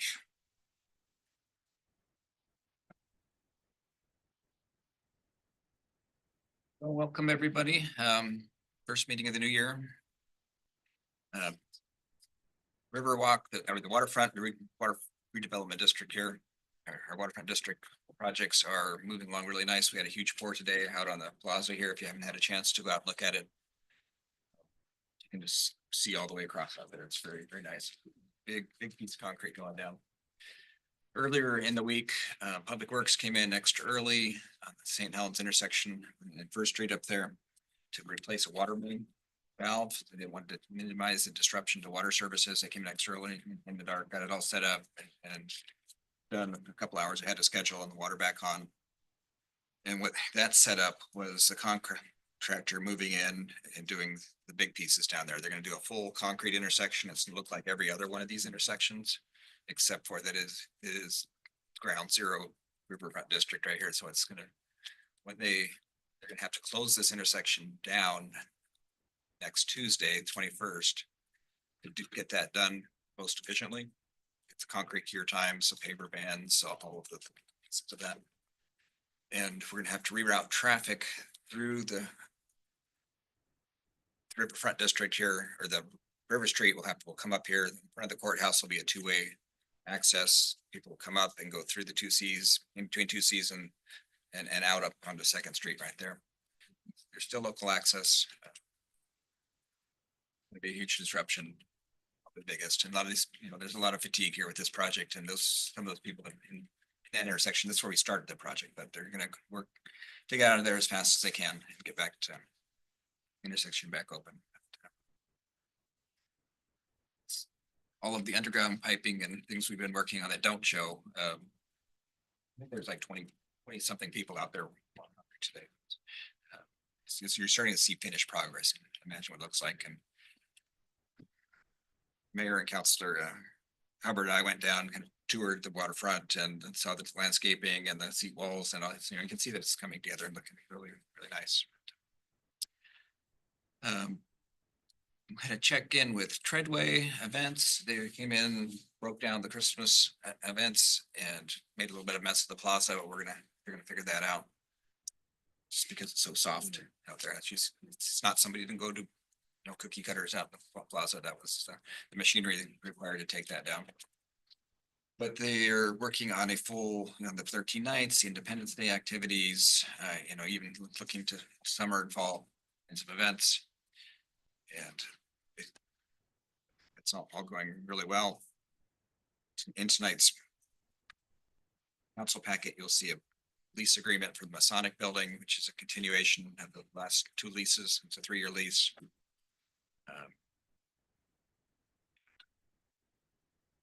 You'll see that hopefully approve it. I don't know where we'd put all the stuff in the building if we didn't. It'd be up for a lot. I wanted to talk about Citizens Day. I did talk with Treadway about potentially taking over some of the administrative aspects of Citizens Day. Every last few years that we've done Citizens Day, it falls in between Qantas Day, Citizens Day, and the 4th of July events. And it's a pretty big load on staff. I mean, staff is lots of overtime hours, lots of setting up, breaking down 3 weekends of their lives, and coordinating the vendors at I would have 105 vendors or something like that last time to coordinate the load in, the load out. Something that Treadway has an interest in, and we're going to be talking more about that. And I'd like to get back to you probably at the next meeting. We don't have any hard numbers yet on what that looks like. Been getting questions on that if Citizens Day in the park is gonna move forward, so. Has there been any talk about how that might affect the contract? If we add Citizens Day, because that was not an initial. It was not an item in the contract, so I would anticipate Okay. ask to be compensated for that. I met with Superintendent Steve Webb from at least for the end of the month, he's gonna be the superintendent. And had a good meeting with him, talking about what's going on in the school and how we can support did talk about the school resource officer position and the school district's desire for that. Chief Hogue and Mr. Webb have been talking about that. We're rekindling an old model, blowing the dust off of it. And I think we're pretty close to terms. We've asked that the school district kind of go first on their approval of the intergovernmental agreement. So we know that they'll approve it, then they'll come to you for your consideration. And that they're gonna fund that. And Yeah, they're gonna fund that. they're gonna fund. The IGA is, and I think he told me they're gonna look at that on the 22nd. I spoke to him about that as well, so that's great. So would that be a new hire or would somebody, I'm assuming it would be a new hire? Well, we couldn't do it this school year just because of that very reason. So the IGA really is for the start of next school year. But that's with anticipation of filling some positions. So, Coming fall, so you're talking of fall 2025? right. Could be a lateral movement possibly. Maybe there's an officer. Good. You know, the thing about getting a lateral just for SRO, we would still need the onboarding and the field training process, particularly if they're from somewhere else. So There might be officers here though that That's might what I want to do meant. that. Or Right, it might be one of those things that they've been here and they want to participate in Yes. first, right? there's an opportunity for them and sometimes we lose officers, you know, to bigger agencies. The reason for that is just a lack of opportunity. So we want to be, you know, really cognizant of the opportunities that we do have that, and we do have staff that could fill that role and be interested in that. So I think at first glance, we would want to look at our own troops for that. Is that a full position all the time for that position? 160 days a year, right? So they would be, probably can't get into it right now, but at the IGA, would that be for 365 days we would be charging them and we would give them 160? Yeah, so what I proposed was that they fund the position, but yeah, for during the summer months, that's our officer that's out patrolling and all that, which there's a good part of that, and that the SRO doesn't lose a lot of those skills. You know, when you get into a specialty position, if you're there for a long time, you do lose some of those patrol skills. So that's a good thing. But I did put in some language that there can still be activities that the SRO could do in the summer, be it a camp for kids or something I like was gonna that. say that would open the doors to some community outreach between the police station and the community, which has been hard to do with the staffing issues that we've had. So Yeah, I think there's a lot of redoing the language. I think if this comes to fruition, I would recommend some job description language changes. You know, so not your father's SRO position. This is going to be more of a educational piece for the kids, and I think for the staff a little bit as well. And I heard the cool when I'm off duty. You recall, I don't know, I'm losing track of time, but a couple years ago, and there was a presentation for the life of me. I honestly don't know who did it, but it was at the library. It was officers. There was a couple of them, might have been 3, I don't remember now, but it was a phenomenal presentation. That place was packed. There was standing room only, and they gave a presentation on, you know, the different types of drugs they're seeing, the symptoms of the drugs. And what we're seeing here in the community, what we're seeing in the schools.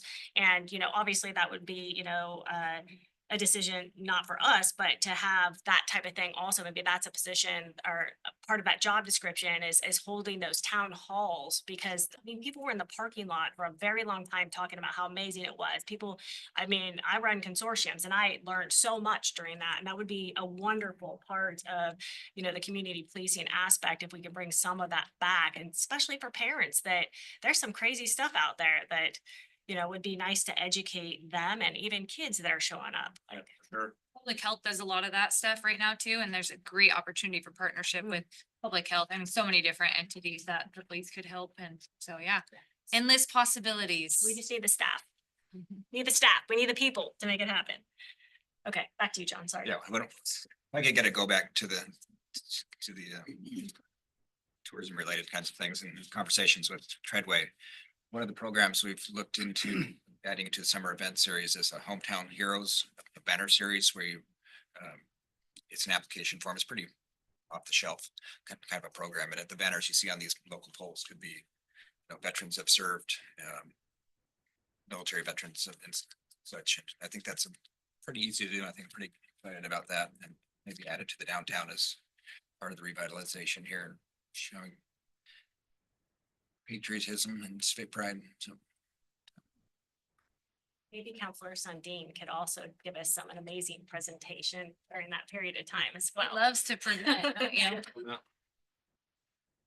check in on the police station. I think meeting with the design team, the Gable Road site that was presumed to be a quick and easy build, or a much easier build than other sites anyway, is the information that we've got back just really indicates that it's going to be more complicated than we thought, between land use, wetlands, drainage, some geotech, and and just, general site suitability for the site, the neighborhood. The neighbors have been pretty vocal. I've wanted to reach out and see the council's interest for going back to the planning commission and re-looking at the site and comparing the design criteria, let them report on the information they found. And just have a discussion. Which site?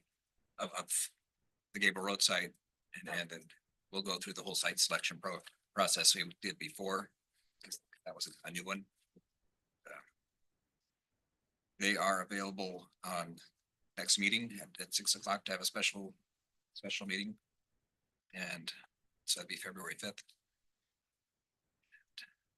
So we'd be looking at Gable Road also again, It would just be review that. a wind down of the the facts that we've. It would be the Columbia Boulevard site and any others. It would be the same presentation we had last time. Okay.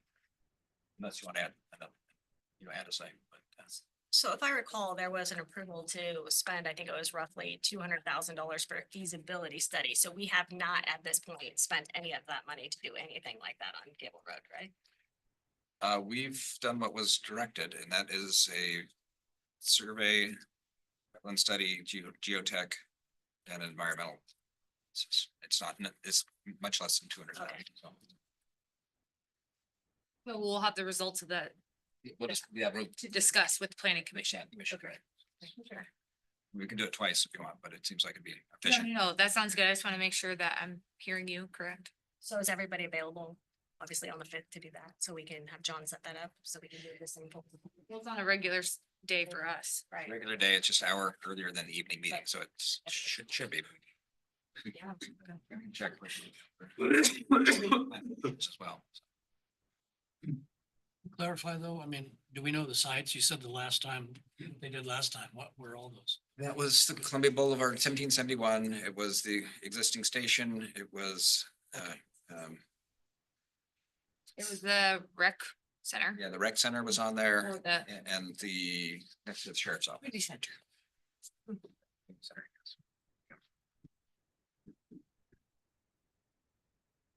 I'd also like to have a check-in on the Central Waterfront project. I've lined the consultants are available March 5th or the 19th to come in and talk about the status of the lagoon project, the findings of the report.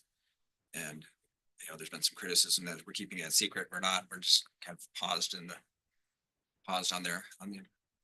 There's a report that came out that we can discuss and, talk about the options moving forward or not with the waterfront project. We have a fair amount of grant resources to use. They're receptive to the grantors are receptive to reallocating those to some similar related use for that project, but our current path was intended to be pursuing a solid waste landfill permit. So there's a lot of steps in there to get to that, and that doesn't really seem like the path we're going anymore. So Is that the one related to Portland, like that? Yeah. Project Arcadia is still moving along. They're making investment in the buildings and the machinery. The delay is all about this indemnification agreement, but they've been very cooperative. We've been working with them to get the Title V air quality permit, the boiler permits, everything that's required on permitting end that we didn't let expire and held idle status back on live and ready to transfer over to them. So there'll be an extension agreement coming out fairly soon. Drafts were circulated yesterday, so we should have something by the next meeting to memorialize the extension that's required for this PPA process. And they're going to start paying for things. So it's effective February 1st. They're going to start paying the utility bills and Did we get what we needed from Office Max? they have not said no, but they haven't been responsive. So we haven't got what we need. Okay, got it. There's two paths, and the other DEQ path is going on. Okay, I see.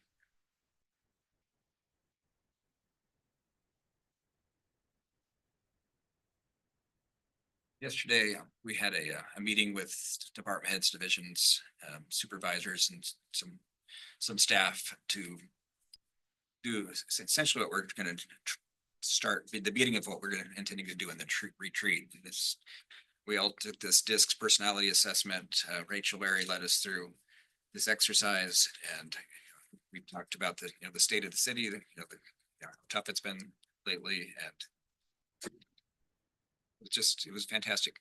Get together, team building, trust building. Excellent. And we'd like to extend that, do that with the entire staff in our separate groups. And I think there's some opportunity for being employee morale for sure. The disc assessment works well, doesn't it? It really did. It was interesting out of the 20-some people we had in the group that the tables were equally divided in between the personality types. And, If you don't know what that means, it's like the personality assessment, but why it's so beneficial is because you can actually learn how you communicate, but also it lets others like as well. So it's very good exercise. We'll be doing that as well. Oh, boy. Thank you, Mayor. It's not as painful as it seems. It actually was quite fun. Your strategic planning is on January 31st. Scheduled from 10 to 4, so we'll do a lunch there. That's all I have. All right. Thank you. Does anybody have anything else? You said 10 to 4. I'm guessing I have that on my schedule, but I'm not sure. Russ, you good? Mark, you good? Brandon? All right. Executive session, right? No executive session. So this meeting is adjourned.